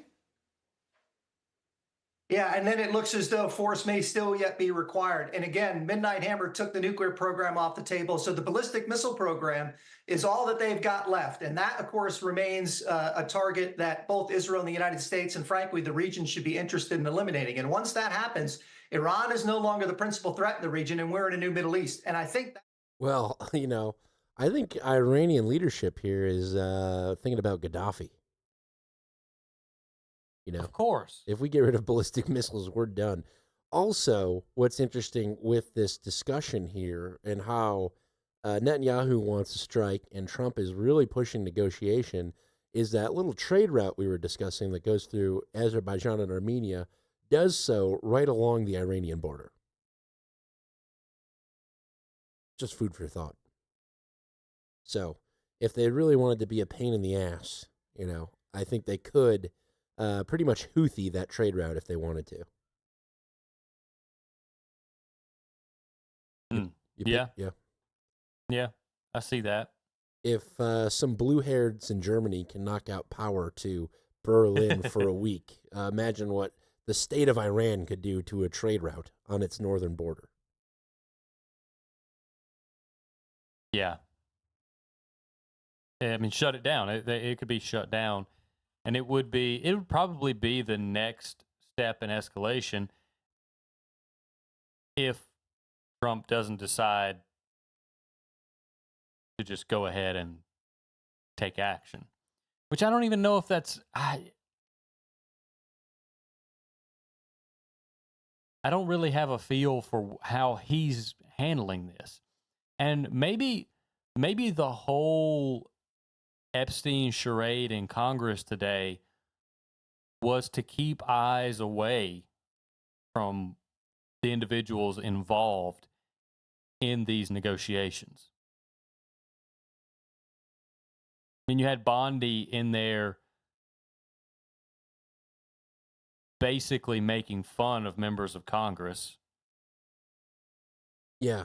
The women in this, I love women, first of all. I love them to death. But the women in this administration are awful. Every one of them. Except for Tulsi Gabbard. The only reason I say that is because we've heard nothing from her. But every time Bondi or Ice Barbie opens their mouth, it's just disaster. I mean, but maybe that's part of the mirage, you know. Maybe it's the 8D chess that we're not seeing. I highly doubt it though. But Iran is interesting, and I went into a different IRC to ask in a political one, and I was like, all right, so clearly we're implementing an American system stateside. How does Iran play into this? And I got into a little bit of a chat with this group of people that all decided, oh, Iran fits in because it's the Monroe Doctrine. No, it's not. You know what I mean? It was like the one time in my life where I was like, I wish John was here. I don't have the energy to do this by myself. You know, I sent one Wikipedia link to the Monroe Doctrine to say, you know, that really doesn't apply to outside of the Western Hemisphere. And they just made fun of the fact that I sent the Wikipedia link. So fair is fair, I suppose. Yeah. You asked for it. I did. But I think Iran is the last stand against this new world order. I think China will have to capitulate and stay in their lane, basically, if Iran falls. Yeah, it's a possibility. There was a little bit of chatter, and I didn't put much into it, but people were saying there's military assets being moved around China. And this could very well just be kind of westernized propaganda. It was a Chinese lady that was saying it. But effectively, there was like military moves against Xi, and that's why he ousted the military leader. You know, last week we noted that he had called for the yuan to become the new reserve currency.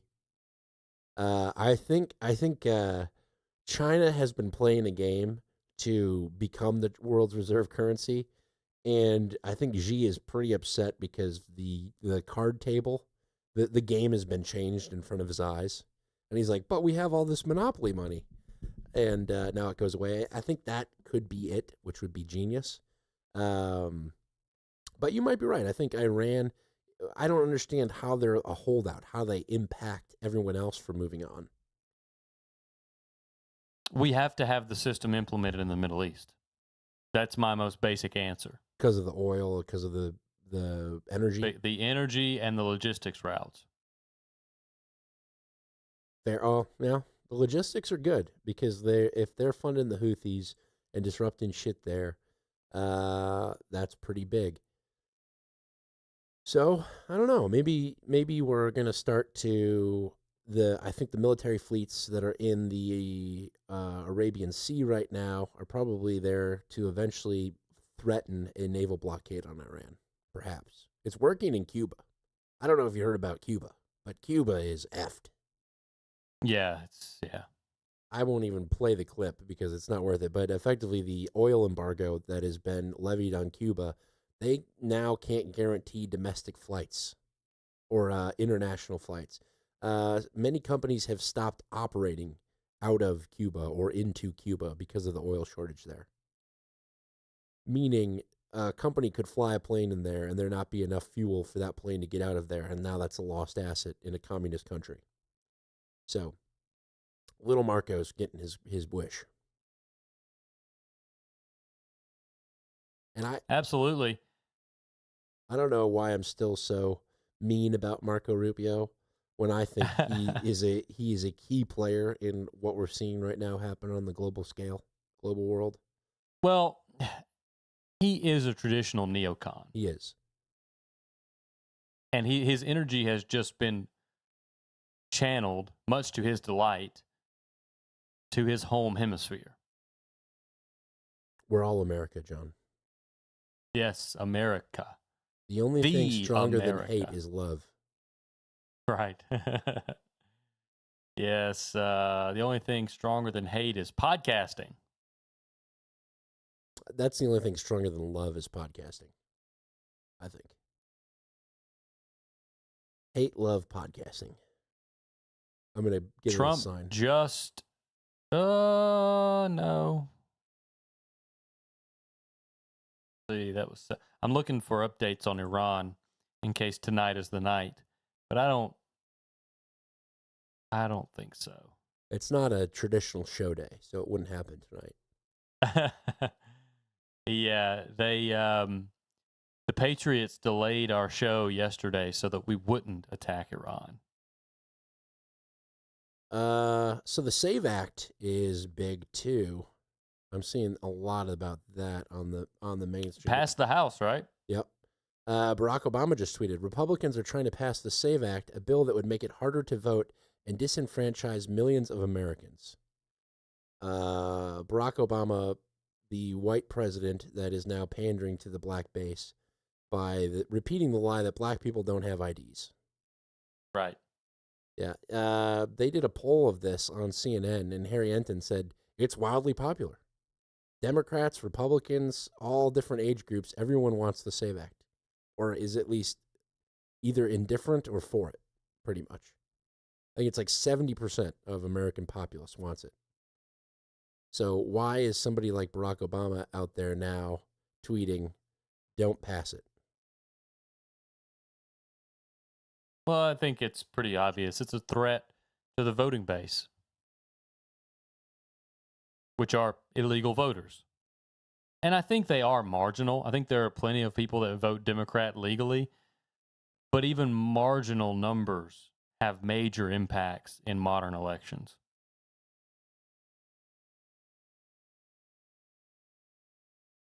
Yeah. 20,000 mules or 2,000 mules or whatever it was. 2,000 mules, yeah. Dinesh D'Souza. Sir Seat Sitter and I's biggest takeaway from that documentary was how readily accessible your tracking data is to anyone. Yes. Yes. Absolutely. If you've got a phone with you, you can't commit crimes with a phone on you.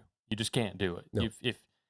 If you're going to do something against the law, you'd better leave your phone at home, or even have somebody else take it with them. You know, that's an option. I've thought about that. You know, it'd be pretty weird if you left your phone at home and then you committed a crime and then they seized your hard drive and they saw you map quested the location of the crime. Yeah. Something I saw pop up this week was the old identifying numbers on printer paper, so that you can tell what printer printed a piece of paper. Oh, the dots. The dots, yes. Okay, what else do I have here? I have a little one clip about Africa.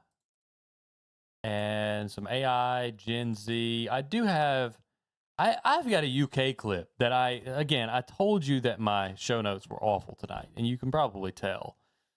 But I think we should play this UK clip to lead us into our donations. Okay. If we have any. We do. Okay. Well, let's listen to this humble British fellow talk about what's going on with Keir Starmer. This first clip is called Starmer Molotovs. Now, before you play it, do you know anything about Starmer and some Molotov cocktails? Anything? I don't know about figurative Molotov cocktails, yes, but physical, no. Well, there are physical ones. And this guy is going to tell us about the Starmer Molotovs. Hello again. Hello. Just in case viewers missed it, 3 men, 2 of them Ukrainian and the other a Romanian who grew up in Ukraine, appeared in court yesterday, charged with arson with intent to endanger life. This is in connection with fires at the Prime Minister's home in London and also an arson attack at a flat and a car which he used to use. These 3 characters, who as far as we can make out are probably rent boys, or former rent boys, which is slang Rent boys? Oh, yeah. for male prostitutes, are all connected with Ukraine. The prosecution in the case said yesterday they do not believe that these events are acts of terrorism. This means that we can rule out any connection to the war in Ukraine, say, or the political beliefs of Keir Starmer. The obvious, and indeed only conclusion, is that it is believed that these acts of arson were motivated not by ideology, but have instead a personal motive. This is intriguing. Whoever started those fires evidently knew an awful lot about the Prime Minister. How on earth did they know about a car which he used to own, or that there was a flat which he owned but did not live in? And why would they feel so aggrieved with Keir Starmer that they would behave in this fashion? Of course, these men are still, as far as we know, innocent, but that doesn't prevent us from wondering out loud about things which might relate to prostitution, curb crawling, for instance, and how this might in turn allow a sharp-eyed young fellow to remember the identity of a punter, the registration number of his car, and so on. Ah, queer Keir. You keep working on it. What, queer Keir? Yeah. You think there's more to it? You think it's related to... No, I mean, it's just not a very elegant nickname. It rhymes. What do you mean it's not elegant? You're just not saying it right, maybe. The homosexual Keir. Queer Keir. Yeah, you were saying it right, I guess. It just sounded clunky. What about Queer Starmer? Okay. Queer Starmer. There it is. There you go. There you go. Yeah, I love it. Okay, let's hear about the court and some pleas that these people have put in. There are persistent rumours about the Prime Minister's sexuality, which might provide a clue as to what has happened, always assuming, of course, that these 3 men did have something to do with the fires, which is in itself by no means certain. The next court appearance will be at the end of November, and a provisional trial date has been set for the end of April next year. 2 of them have pleaded not guilty, but a 3rd man in the case has not yet entered a plea. This is interesting because it might, of course, indicate that he's hoping to cut a deal with the authorities, whereby he pleads guilty, laying the blame on the others in the hope of getting a lighter sentence. If that happened, then we really might learn something worth knowing about the background to this case. Okay. Interesting. All right. So we got something to look forward to. And then we'll have a little bit of sage advice. I have an idea that this is going to be something similar to the trial which led to the downfall of Liberal leader Jeremy Thorpe, because politicians who go out of their way to conceal the fact that they are gay often end up in more of a pickle than if they're being open and honest in the first place. One of the things which I have noticed over the years is the way in which men in important positions are still prepared to carry on in ways relating to sex which expose them to the most horrible risks. I'm thinking now of the former director of public prosecutions who was spoken to by the police for curb calling around King's Cross. No, not that former director of public prosecutions, you fools, but rather Alan Green in 1991. I'm afraid that, to be rather vulgar, men's penises often lead them towards exceedingly foolish and ill-advised actions. Men's penises lead them to seemingly foolish, ill-advised actions. Yes, not really advice, but still. A very keen observation about men.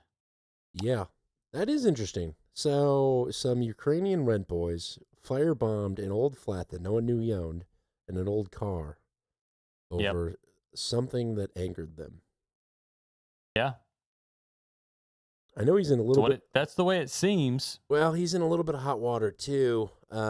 He's like, his political career is actually being incredibly threatened right now because of a relationship with some guy that was heavily involved in Jeffrey Epstein.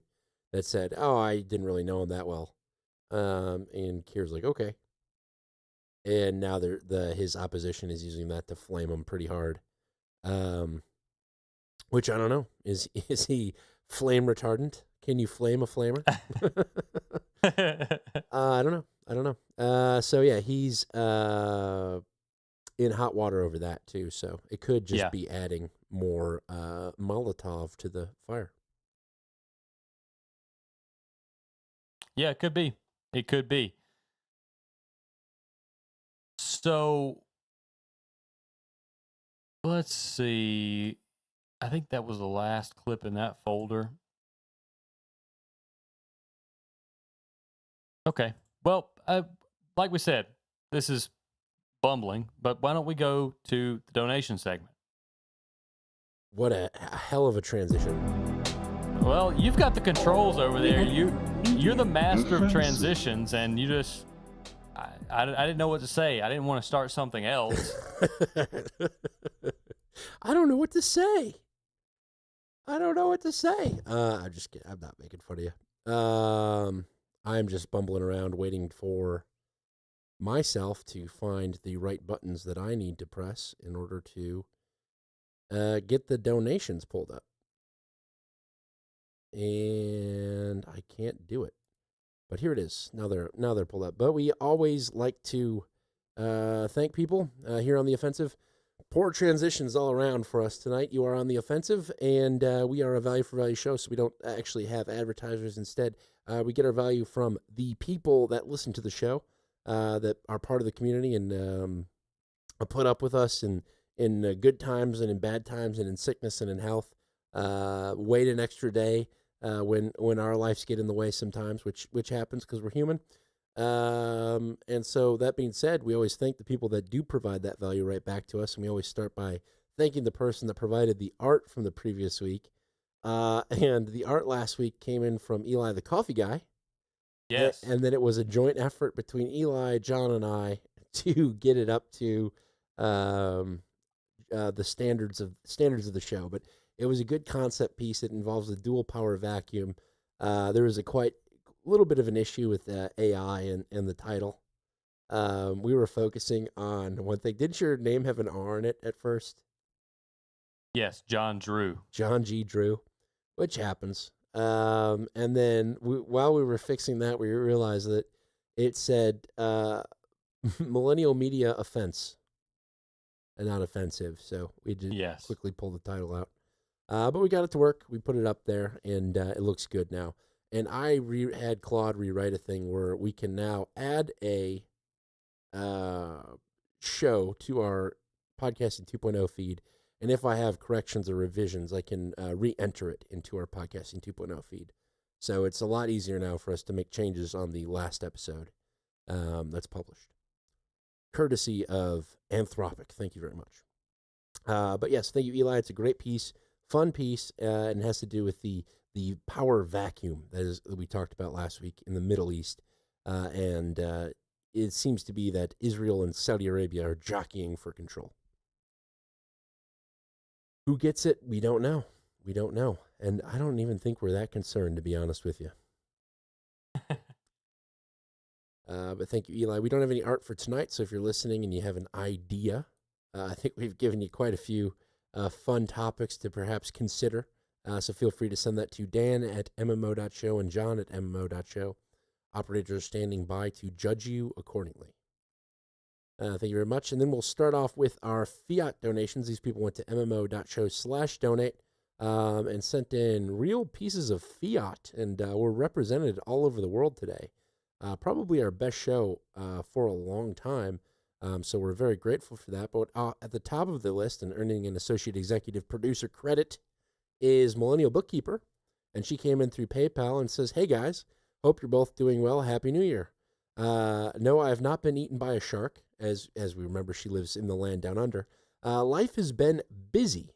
Regarding the increase in shark attacks, while there are likely some environmental factors at play, it's worth noting that we have a heat wave, summer vacation for kids, and a national holiday, Australia Day, our equivalent to the 4th of July, all coinciding, so a lot more people were at the beach than usual. You may find the following video interesting. In the new law discussed is purported to be a response to the shooting at Bondi in December. By the way, it's pronounced Bondi. Oh, not Bondi. Sorry, should have read ahead there. But don't worry. I'm sure the Dems will bring something similar to America if they win next election. Speaking of elections, we have a state-level election on March 21st. It'll be interesting to see how it turns out. There's a lot of discontent with the current leftish governments. I'm seeing a lot of people leaning in the other direction towards long-standing right-leaners and distinctly anti-immigration minority party called One Nation.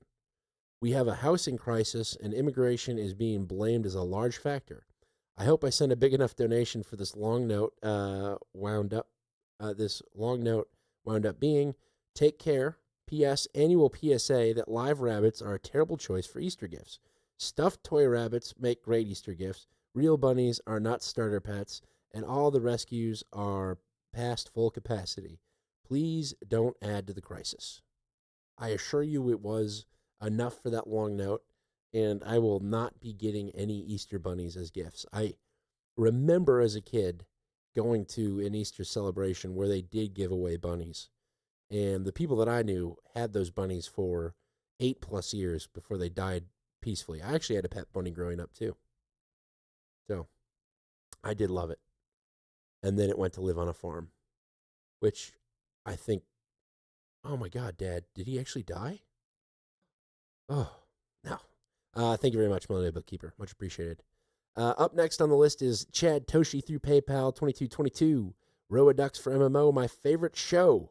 Chad, don't dox me, please. Your secret's safe with me, Chad, if that's even your real name. Thank you very much. Sharky Shark comes in through PayPal, $20.01. That's his monthly reoccurring. He's our day one fish, as you know. Thank you very much. C. Brooklyn 112 came in through Cash App with $10 and says, for the excellent pre-show music. I was spinning up hits of the 2010s yesterday while we were waiting on the pre-show. So thank you very much, C. Brooklyn 112. Boobs and Beer comes in through PayPal with $10 and says, thanks as always for a dose of sanity in this crazy world. Got a little nervous when I saw a no show posted, but was happy that Dan gave me a prompt email reply. Love the show. Don't ever stop keeping this idiot less useful. Boobs and Beer. On the offensive. Thank you, sir. We will try our best. Praetor Parakia of the Peoria Diocese and Pregnant Person Collective, Emperor Assembly M, comes in through PayPal with $7.77 and says, no baby Maria yet. Maybe next Tuesday. OTO, read your Bible, and go to Mass. On the offensive. Go to church and read your Bible. Always apt advice. Thank you, and best of luck. I hope baby Maria arrives safe and healthy, because Teddy and Lucy could use some friends. They're starting to get a little antisocial, if you know what I mean. They just want to sit in the basement all day and monitor the situation with Dad. So, got to get him out of the house. Thank you very much, Emily. Trash Man came in through PayPal with $7.45. It says, time to start playing in the dirt. Plant like it's the only food you have access to. If the wife wants flowers, put in edible or medical ones. Practice primitive skills and get your grounding. Big thanks to you guys in our community on the offensive. On the offensive. Yeah. My mother-in-law asked me a couple months ago if I wanted a grounding mat. Are you familiar with a grounding mat? I'm familiar vaguely. Effectively, you put a wire into your ground of like a near outlet, and it grounds you with the earth, and your energy transfers out that way. She's a very Catholic woman, but this is her by far most kind of progressive swoletariat belief, if you will. Then finally on the list, Praetor Weirdo of the Not So Flatlands comes in through Cash App with $3.33 and says OTO. On the offensive. Thank you very much, Weirdo, and thank you everyone else that came in with the Fiat Donos. Big show. Yes, and we also have some boosts with Bitcoin. Bully Seed comes in first on the list, 2,222 Satoshis, and says, oh, my message is cut off. Hold on a second.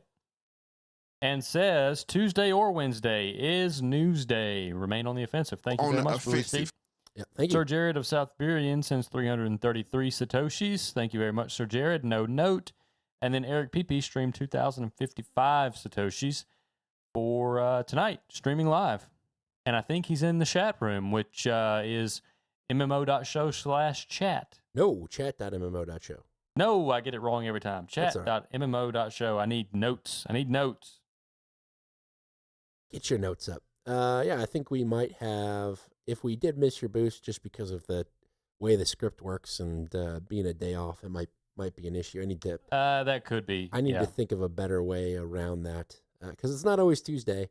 Tuesday is Newsday. Hump Day is Bump Day when the show gets bumped today. So that's our new tagline on Wednesdays. So thank you very much. And if we did miss you, send us an email and we'll do it. Make good. You just need. You basically just have a logging spreadsheet with date filters. That would be easy enough. That's the concept that you were describing is called helipad, and Eric PP is the one that made it what it is today. So, but I forget why we didn't want that. I don't know. I think I just wanted to make something. I think you just wanted to make something. Probably make something, which is fine. Yeah. Yes. Well, thank you. Thank you, everybody who came in. We hope that you will continue to support us, and we hope that the product improves and remains worthy of your support and even more of your support, whether it be financial, informational, or just a pat on the back. We appreciate it all. So much so we'll bump our mics. Love you guys. Get it on.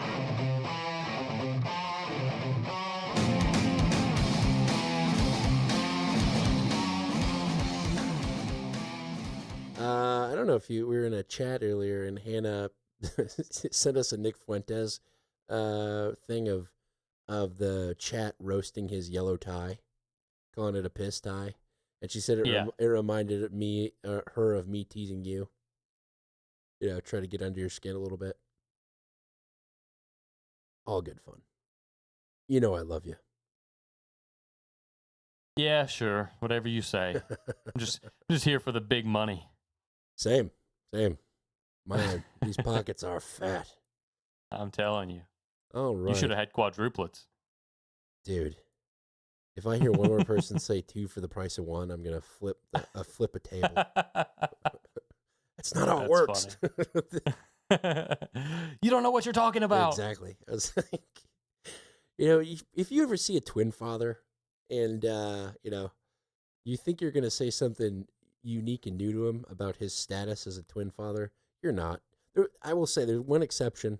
There was a guy that shouted in the airport, "That guy don't shoot blanks," which was funny. That was the No, first he and did not. I Yes, don't he believe did. that for a second. I will have Elise text you and confirm it.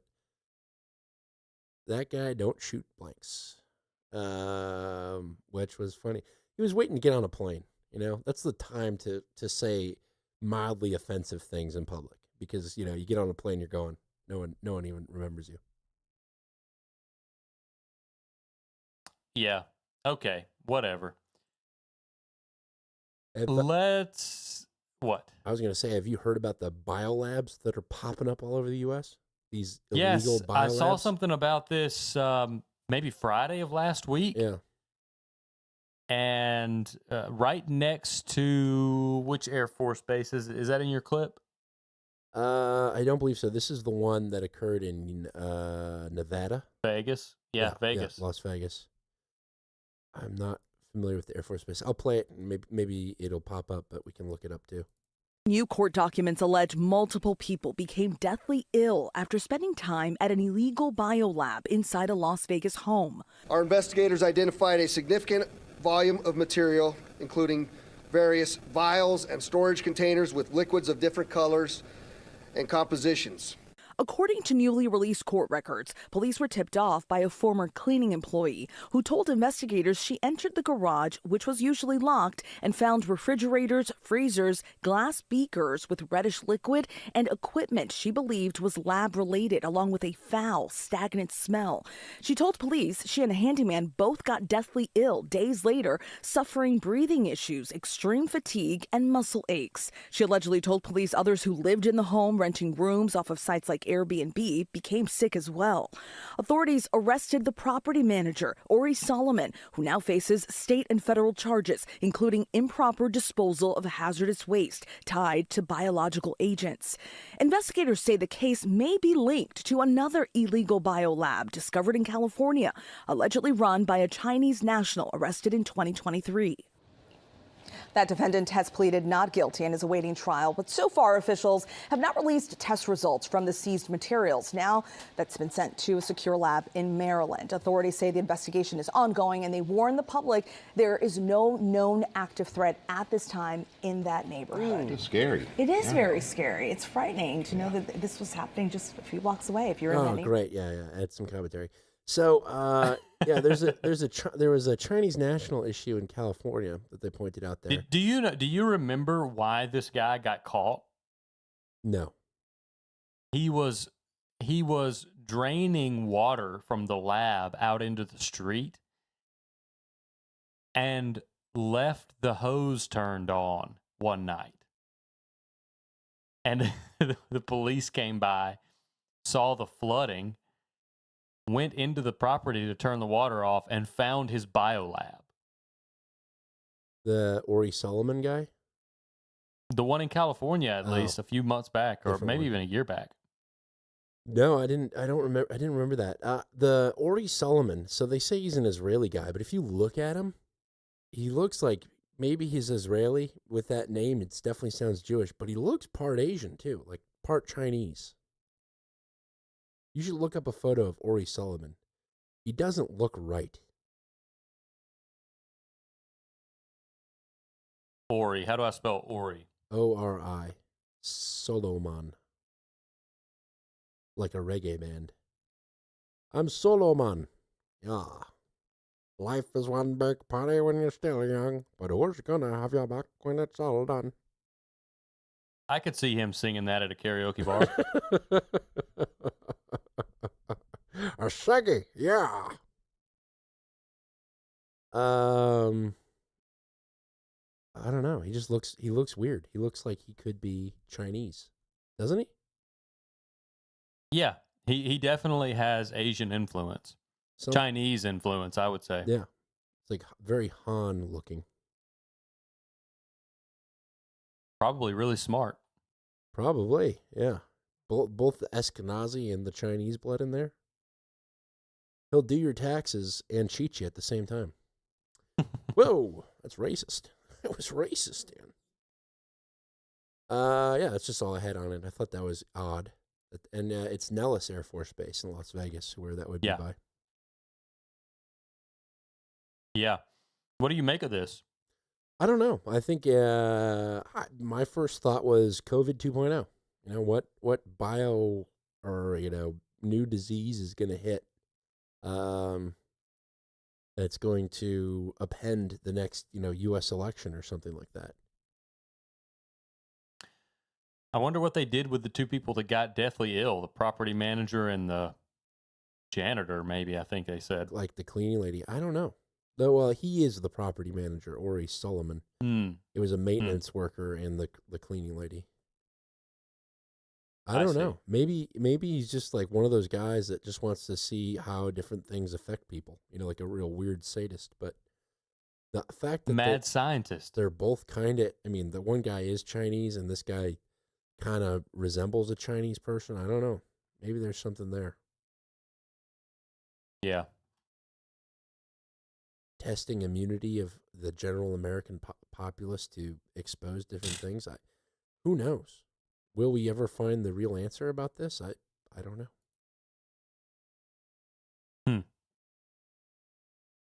Bioweapons are all the rage. Yes, they are. Yes, they are. When you can't nuke them, bug them. Well, speaking of polio, let's go to Africa. Perfect. Great transition. And why don't we cover this troop deployment to Nigeria before it gets too far into the show? I saw this. Okay, you want to play the clip? Yeah, play the clip. Donald Trump is now sending 200 American soldiers to Africa's most populous nation. Officially, it's a training mission, but discussions are reportedly underway for something more, a potential U.S. drone facility on Nigerian soil. A U.S. official confirmed on Tuesday that roughly 200 troops will be deployed to train Nigerian forces battling terrorist groups. They will join a small American advisory team already operating in the country. Nigerian authorities say the mission is strictly limited to intelligence and training. They say there is no combat role. But the new deployment could mark the beginning of a broader American security footprint in Nigeria. Washington has reportedly requested permission to establish a drone refueling station in Nigeria. For now, 200 American troops are confirmed to be deployed on Nigerian soil. Analysts say it's a limited number, but combined with airstrikes, new military aid, and reported base negotiations, the American footprint is expanding. The question now is simple. Does this stay a training mission or become a permanent American security hub in Nigeria? It's permanent. Oh, Eric Prince is getting his wish here, I think. The Wagner Group a little bit. That is interesting. That is the white South African lady that Wigan brought in to counter everyone complaining that no one could hear their anchors. Yet her audio is still terrible. Yeah. You can understand She's her in a closet. Yeah, but her audio sucks. Yeah, this is interesting. What do you make of that? I think we're setting up to go on the offensive against these groups and potentially Russian and Chinese mercenaries. Rare earth mineral play? I think more so establishing a presence in the region for any purpose, not just rare earths. Not letting Africa fall. We were talking about investments earlier, and I didn't mention this. It sounds counterintuitive, but sometimes the best investment ideas do. I think the developing world is going to benefit tremendously from this shift into a new world order. And if there were no value seen ahead in Africa, you wouldn't have this happening. You wouldn't have a deal brokered in the Congo. You wouldn't have any interest by the U.S. into Africa. You wouldn't have the interest of China in Africa. China has seen the promise of Africa for quite a while, And the U.S. is finally saying, whoa, hey, we need to be here because this is going to be important. Didn't we shoot down a drone in Africa using Eric Prince's men? I don't know about that. I thought I saw something on that where we were in Eric Prince. Let me hit the Googles or the Twitters here.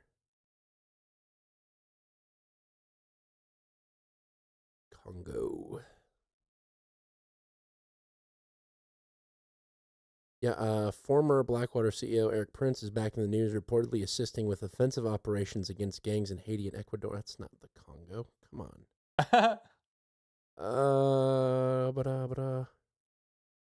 9 hours ago. While it is not clear the involvement of Prince on Congo's front lines was endorsed by Washington, the operation to help the Kinshasa government retake Uvira followed U.S. calls for the rebels to withdraw. An Israeli-trained Congolese Special Forces battalion led by Blackwater founder Eric Prince sent men and drones to help secure the city of Uvira to Rwanda from Rwanda-backed rebels in the DR Congo. Aha. So, we'll just use private security forces to secure our minerals that we want from the Congo, from Rwanda. Remember it was about that lake, was it Kivu? Lake Kivu, yep. Yeah. Well, there you go. Now we're helping the Congo out. We're reversing tides. We're no longer Rwanda's friends. We're now the Congo's friends. Fun world. Rwanda has come under some scrutiny lately for not controlling the, I think it's M21. M22 group. rebels, yeah. M22 rebels. So yeah, that sort of makes some sense to me. But let's do, well, really, do you have anything else geopolitical? Because I've got an AI clip, which is kind of geopolitical. It's sort of geopolitical. It could fit. And then I have a Gen Z clip to play toward the end. The only thing I had was the tranny shooting that happened in Canada. But, well, let's get that out of the way. That's gruesome. Okay. What we know. All right, now we turn to breaking news out of Canada overnight. At least 9 people have been killed and dozens more injured in shootings at a high school and a home in British Columbia. Authorities say the suspected shooter was found dead at the school from a self-inflicted injury. Right now, information is very limited as police do their work, and the RCMP has asked for patience. The people of Tumbler Ridge remain in a state of crisis following one of the worst mass shootings in our province's and country's history. CBS News foreign correspondent Rami Inocencio joins us with more on this out of London. Good morning, Rami. This is a rare occurrence in Canada. What more do we know about what happened? Figure out the why for these shootings that are pretty much as rare for Canada as they are tragically common for our viewers across the United States. And we've got new video of people, many of them students, leaving that was school, a low blow. Tumbler Ridge Secondary. Yes, it is. You can see they're holding their hands up over their head, walking in single file. Seeing this earlier, some of them actually ran once they got clear of the building. But these shootings have left this small town. The latest census, about 2,400 people shocked and reeling. Tumbler Ridge is about 600 miles north of Vancouver, to try to put it to some point that people might know more. Here in this town, everyone probably knows everyone here. At this high school, there were only about 160, 170 students. But police say they reached the school within 2 minutes of the first emergency call yesterday afternoon. Inside, they found victims in the halls and in the classrooms. And based on police reports, this is the breakdown. 6 were confirmed dead inside the school. 1 person died on the way to the hospital. And then at a home nearby, 2 more people were then found dead. And police believe that this home is linked to those attacks. Investigators say that the suspected shooter was a woman in a brown dress, found dead inside the school from what they call a self-inflicted injury. But as you expect, people there, the residents are just broken. The mayor of this town said he broke down. A pastor there said that walking the corridors of that school will never be the same again. And the premier of BC, of British Columbia, said that this is causing all of us to hug our kids a little bit tighter tonight. And that school and the only elementary school in that town are closed for the rest of this week. All right, tragic development there. Ramy, thank you. Yeah. So they said it's a woman. It's a tranny. It was a mentally disturbed individual that believed he was a woman, even though he had a penis, shot up a school. And so there's a bunch of dead people, but at least his pronouns are being respected. Right. So I don't know. This is interesting in regards to the BC secession movement. Well, it's not the BC, it's the Alberta, isn't it?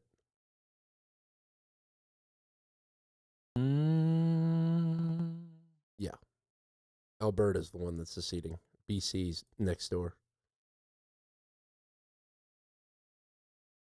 I have a Times Colonist article right here. Cascadia movement has roots in the past, but does BC separatism have a future? Well, maybe. But the people that we've been talking about recently has been Alberta. We've been talking about Canada? When we talk about the secession movement, like a few shows ago, it was Alberta that we were talking about. They're the ones that voted on the referendum.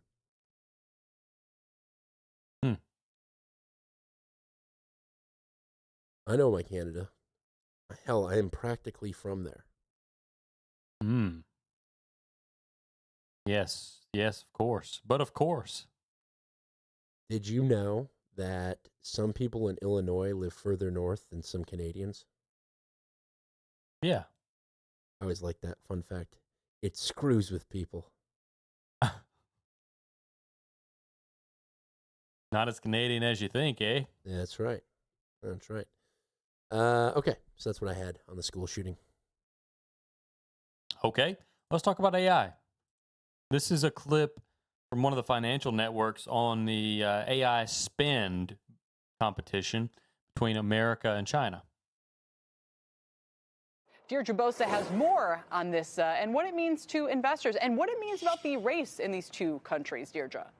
Yes, it kind of comes down to CapEx and a number of things. I'll get into that. But as you said, the market just gave us a perfect example of the split on the U.S. side. Brokerages, they're selling off after a startup called Altruist launched an AI-powered tax planning tool. Again, this is not going to replace Schwab anytime soon, but it is a real product doing in minutes what advisors charge thousands of dollars for. And that is all the market needs right now to reprice an entire sector. Over the last few weeks, we've seen it happen in gaming, legal services. The software sector as a whole is getting decimated because every AI breakthrough here is being seen as a threat. So here's the paradox. In China, breakthroughs are being priced exactly the opposite, as an opportunity. A new image and video model from ByteDance just a few days ago, it actually fueled a rally in media and gaming stocks. A similar announcement from Google a week earlier led to a sell-off in gaming names here. Now, part of the reason why this may be is a huge delta in spending. American big tech is on track to spend well over $500 billion on the AI build-out this year, while China's top public tech companies, they're on track to spend just a fraction of that, $70 billion. And yet, they are still shipping competitive models and they're going global. So the market, Kelly, is asking a very simple question here. What if you don't need to spend that much? And we may be about to find out what happens because at least 5 major model releases from Chinese labs are expected before Lunar New Year, which is just a week away, February 17th. Everyone over in China is trying to have its own DeepSeek moment. And they're getting closer. They're catching up with their frontier models that our AI giants are building. These new models that we hear about, do we know, I apologize if you said it, I missed it. Are they using NVIDIA chips? Are they definitely not? Are they using Huawei chips? Because it feels like Let's NVIDIA come back can to the only be chips. deep-seeked if they're building. You want to come back to the chips? Yes. Let's come back to the chips and let's just talk about this difference in spend and the market reactions. Trump was complaining about this on Kudlow. He was saying we have good news and the market crashes. We have bad news and the market goes up. It doesn't make any sense. We need to get back to the way it used to be, where good news means the market goes up. And I get his point. I've seen it happen where you have really good news, whether it be news about some development or even some good earnings, and a company's stock will drop. And some of that has to do with the outlook in the earnings calls. But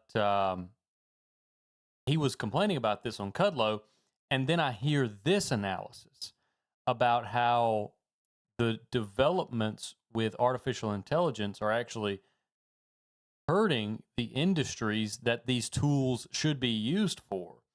And it makes complete sense that it has to do with the capital investment that's been put into these models. Because if you've put that much into these models, you're not going to be looking to deploy these models as aids to an existing industry, I wouldn't think. I would think this is going to be more of a replacement strategy than an a hand-in-hand strategy. You're investing more in capital over labor. You want the capital to eventually replace the labor. Yes.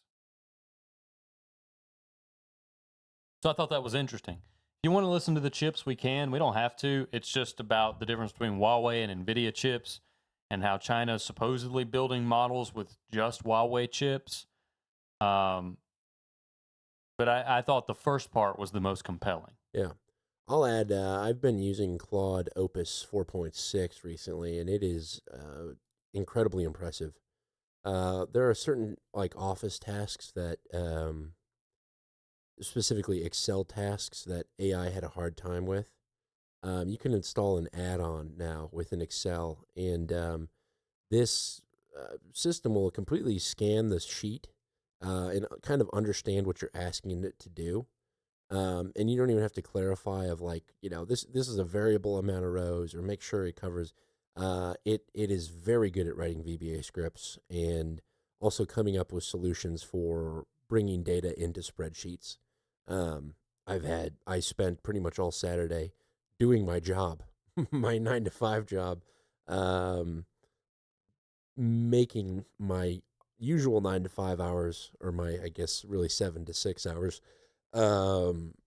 easier. So, and I'm not telling anyone about it either. Screw them. They're going to think I'm a whiz. That's great.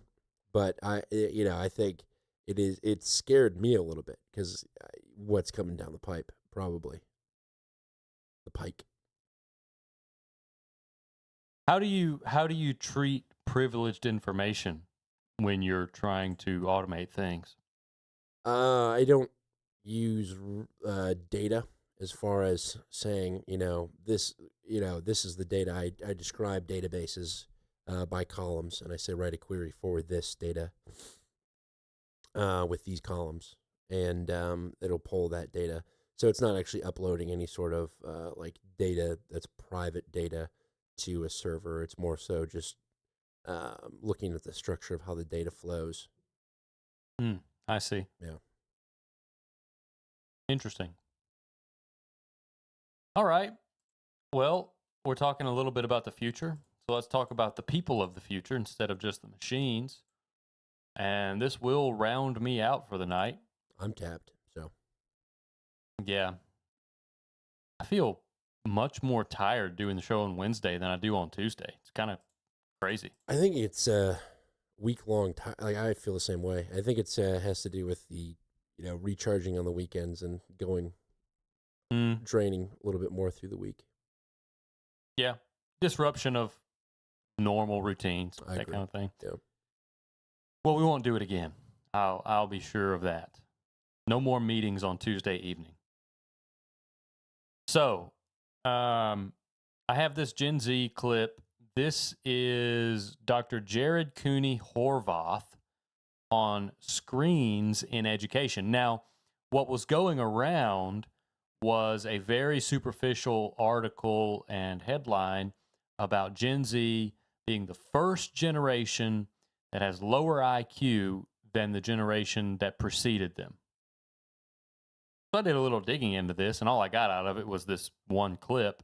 But I think it's a really good clip, and I think it's one of these things that our listeners really need to internalize and find a way to make this known.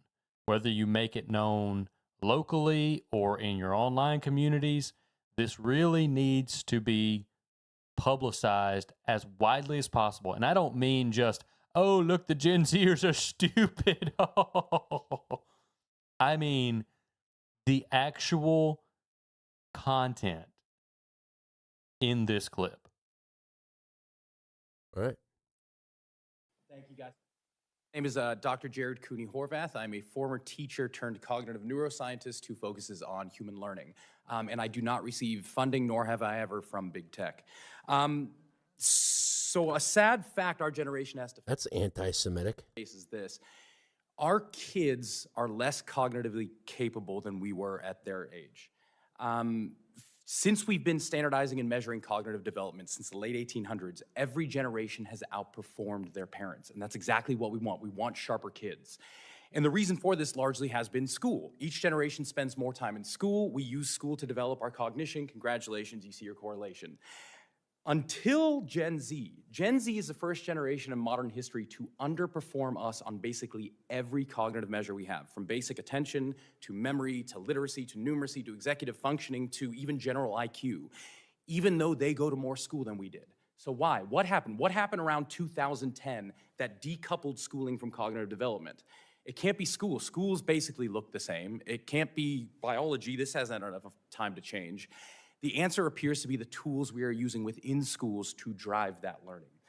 Across 80 countries, as Gene was just saying, if you look at the data, once countries adopt digital technology widely in schools, performance goes down significantly, to the point where kids who use computers about 5 hours per day in school for learning purposes will score over 2/3 of a standard deviation less than kids who rarely or never touch tech at school. And that's across 80 countries. Bring it home to the US. Let's go to the US. We have our NAEP. That's our big data. Take any state, and here's a fun experiment you can try. Take any state NAEP data, compare that to when that state adopted one-to-one technology widely, and watch what happens. The NAEP data will plateau and then start to drop. Yeah, that is interesting. I think there's an application for technology and learning technology, but you got to use it in the right way. Like I understand command line and Linux operating systems and Python because I learned all of that prior to AI. You know what I mean? My appetite to dive further into Python today is zero because, I used to bang my head against a brick wall for 3 hours to produce a script that would, you'd write a number and it would say, "Hey, go F yourself," just like trying to do fun stuff, or like scraping Zillow data to try to value houses in a market. Like I would try to build that stuff, and it took me hours and days, and it was still janky when I was done with it. But you learn a lot doing that. But now with the ease of AI, it's that will is completely gone, and I can see that in a similar sense with when you can look something up on Google in 5 seconds, as opposed to opening the book, finding the chapter that's about Rome, and reading about it. You don't internalize that information, and instead it's more so a factoid that you can reach whenever you want, as opposed to something that you ruminate on, get in your brain, think about, put yourself in the Roman shoes at the time and that kind of stuff. So I can see that being a huge hindrance, and then that being a huge hindrance to cognitive development. Intellectual curiosity goes to zero when you don't have to think about it. You can just get the answer right away. Yeah, it's convenience. We talked about this when we were talking about the national ethos. I mean, and then think about it, like how that portrays on the younger population where, there's this big discussion about a problem that's going on in the nation and whatnot.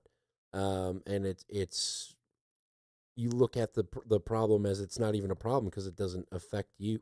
I don't even know where I'm going with this sentence. But you're like less likely to be involved in real stuff and more likely to be involved in the performative social media type movement. What is that compelling video that you watch that, triggers your emotional response, and then that's what you go with, as opposed to long thinking through the steps. So basically, I'm saying you're more likely to lean left in this immediate humanitarian aid now, as opposed to the long-term consequences of constantly putting others' needs in front of your own. If that logic makes sense.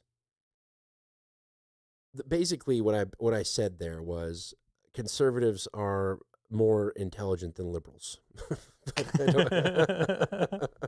But I don't mean it that way entirely. I mean, you're less likely to want to do the work that it takes to defend a position, although not popular. It might be Well, the the right only path. reason you have to do the work is because of capitalism. We heard that earlier. Exactly. Well, and that is an interesting thing. People talking about lifting weights, where you literally are doing the work, like you're improving yourself, and to tie that back to capitalism is insane.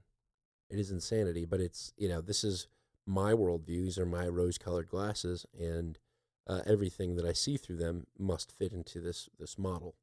Yes. And I've 3 times brought up how I'm worried that my view of this American system implementation might impact my analysis on how I see the news if I'm trying to, and I don't want to fit everything into it. It's just like a system of thinking, and they don't have a system of thinking because the system of thinking is given to them through the internet, through AI. They don't have to think. They get the answers delivered to them. Yeah. That's weird. It is. But the benefit, what we have to try to do is see how weird it is and jump into it. Not withdraw from it, but engage it and find out why is it so different? What can we learn from the differences in the old system and the new system, the old way of thinking and the new way of thinking? What can we learn from actually observing and not just ridiculing these people who have internalized these ideas that we're so critical of? Right. And I'm as bad as anybody about calling the girl or the whatever, the they, them, stupid on NPR earlier. It's a knee-jerk reaction. It's offensive to my sensibilities because I want Americans to be smart and diligent. But the fact that they're not provides opportunities for us to learn about learn how and what we can do better. So that is an interesting thing. When the No Kings protests were going on, I got on some sort of mailing list, and I think it's called like Mobilize or whatever. And it was in a spam email account, and I don't have, I didn't know I was getting these emails, but basically there are more seminars put on by the No Kings protest people.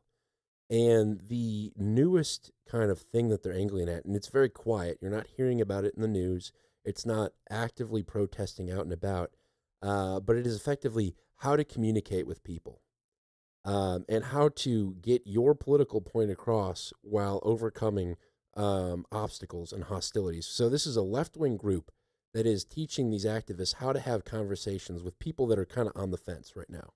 And that's the angle that they're taking, is how to not make a political conversation go off the rails, but make somebody feel heard while also getting your political point across. And it's interesting that that's not being taught, because there's a lot of people, especially after the ICE killings in Minnesota, that were coming out and saying, you can change your mind. I know so many people that are now thinking this is not what they didn't vote for this, It's okay. You can join our team now. And so that kind of messaging is getting out there, and you don't have to have everyone thinking about it, but you do have to have people that are creating that initial post that people share, right? Because if it's an easy enough idea to accept, people voted for Trump, but now this killing's too far and they didn't vote for this. Like, I'm going to reshare this message because, maybe they're, that person that's on the fence, we can knock them off the fence. And that's the general strategy right now that the left is deploying. And this idea of the mindlessness. I know I joke conservatives are smarter than liberals. It exists on both sides. There are people that are just blindly loyal to whoever their parents told them to support. Right. And so that is what I think why what you said is compelling, where we can learn how to communicate to these people and how to communicate with these people, and how to understand this problem, and how to overcome that problem. Because right now, I would view what that group is doing is kind of weaponizing weaponizing people against the mindless, getting them to join your team. It's hurting. Yeah, it's hurting. And I'll see if I can't, because they film these, they record these webinars. So they're about an hour and a half long. I don't have that kind of time, but I'll try to jump around in it and see what I can find. But I have a feeling it's effectively teaching sales tactics to progressives. Yeah, and it makes sense, and they need that training. Yeah. But a lot of conservatives, quote unquote, and even people who would consider them further than conservative, they need that kind of training too, because they don't know how to talk to people. They don't know how to listen. All they know how to do is say what they believe. And it's not what they think, right. It's what they believe. Well, and that's kind of why, like a lot of my friends that maybe dismissed my opinions back in the day as just being like right-wing talking points. A lot of them have now opened up, and they're kind of asking me, like, what do you think about this scenario right now? Because I've verbalized outside of the show my opinion about what Trump is doing in this American system and whatnot, and that's a compelling thing to people, right? It's outside of the statist politics, and people feel comfortable to talk about that at that point. They don't feel like they've got to defend a stance or whatnot.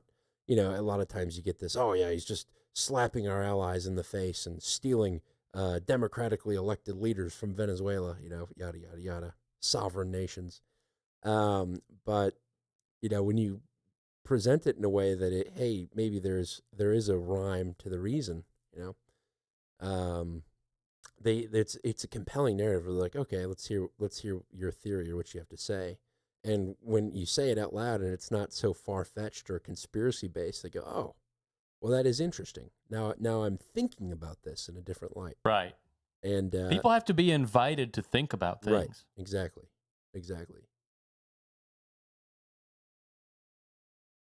Yeah, everything has been completely weaponized and just hyper politicized. It's the premise of the show. Yeah. It's the premise of the show. It's the information warfare that we've talked about so often.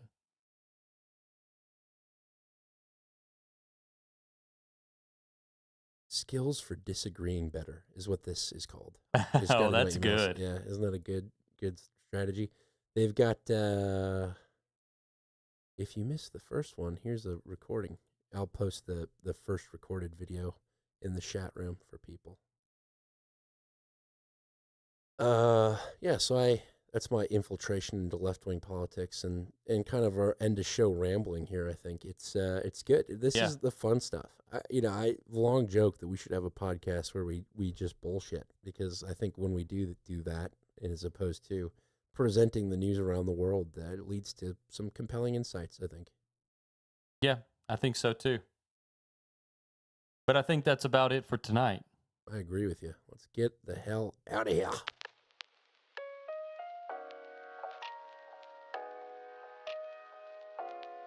And now, the longest outro in podcasting. Thank you, Dame Jennifer.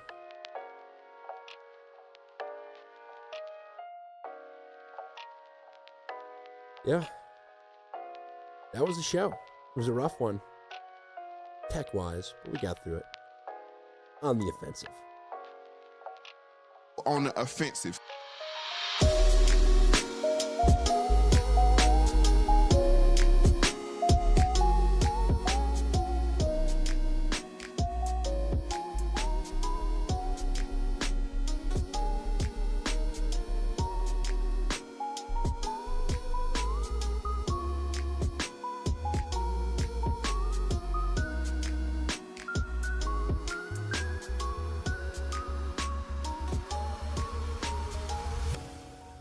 I think there's something to that energy drain of not being used to doing this on a Wednesday.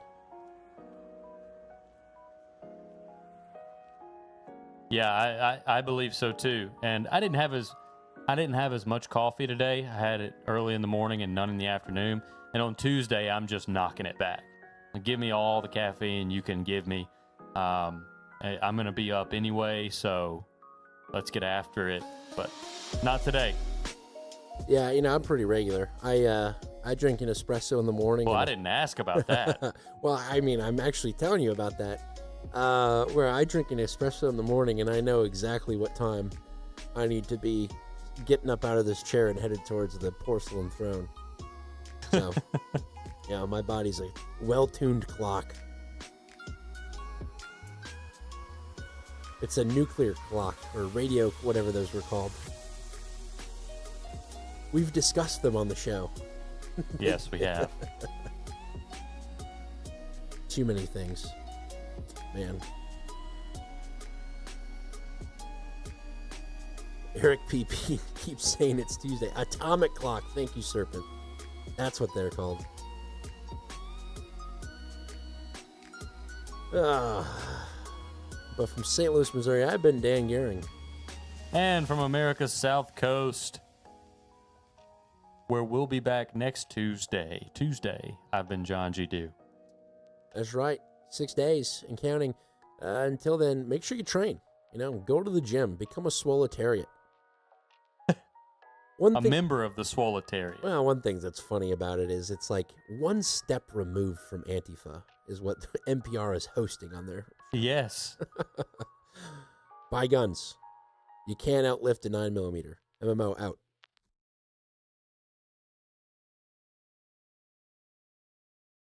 Ooh, yeah. I didn't drop anything. Oh, boy. I know. I need to get the old project. I had mined enough in the meltdown of our audio to save the audio that we had recorded, which was good.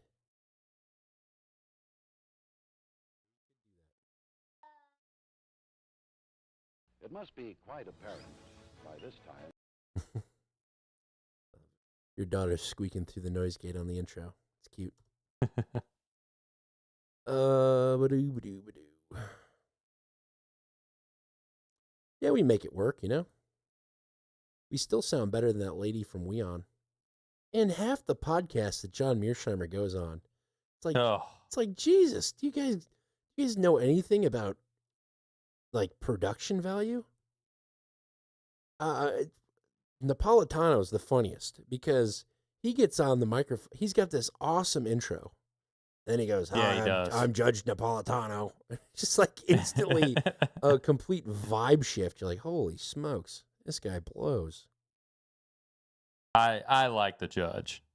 I think he's fine. The parody between his podcast intro and the vibe that he immediately attacks with. It's just yes. Are you the same guy? Is this your show or is, obviously somebody made that for you.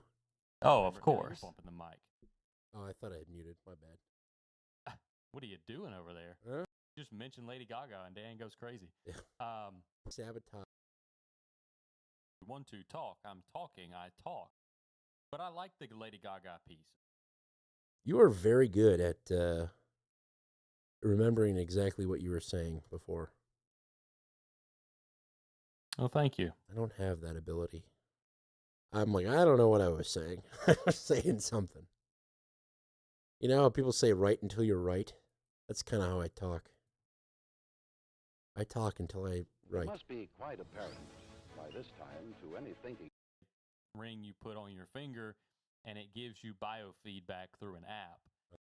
Yeah. Trauma patient coming in. Oh, what?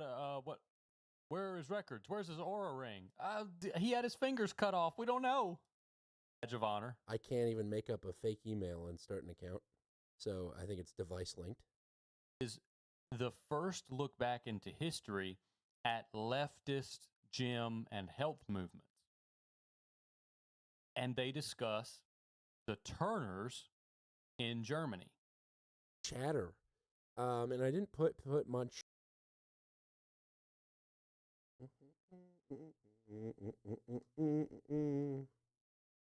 Let's do it. Let's see here. All right, that's taken care of. Oh, even Serpent's pulling up the title list now. He already knows. He's a step ahead of me. The guy playing Bad Bunny. These are titles. We're not talking about the Super Bowl. Which is hilarious because we did 10 minutes on it. Blue Ring, Gym Adjacent, Reclaiming Their Space, The Jane. I like The Jane. Swoletariat, Locusts of Control, which I did say. I will own that one.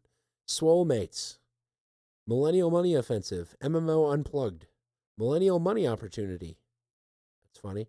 Millennial Poly Money Market, Hate Love Podcasting, Live Laugh Podcast, Queer Starmer, Foolish and Inadvised, Poor Transitions.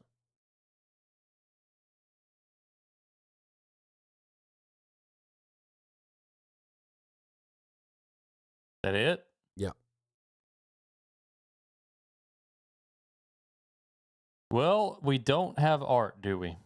We do have, and since we did talk about Africa, we do have that African package art that Eli provided. And by the way, I think Wolf made a quiet exit. I think he was waiting to not be the sole artist, and then Eli came, and now he has exited. Well, we should prepare to have to do our own art. No dig against Eli. I'm telling him he said that. He hasn't proven to be as regular as... Well, if he drinks Gigawatt, he's perfectly regular, I'll tell you that much. We have seen Dirty Jersey Whore back. That's right. Yeah, we lost. What makes you think that? We haven't seen him in 2 weeks. And I jokingly said, you're going to piss him off and he's never going to make art again.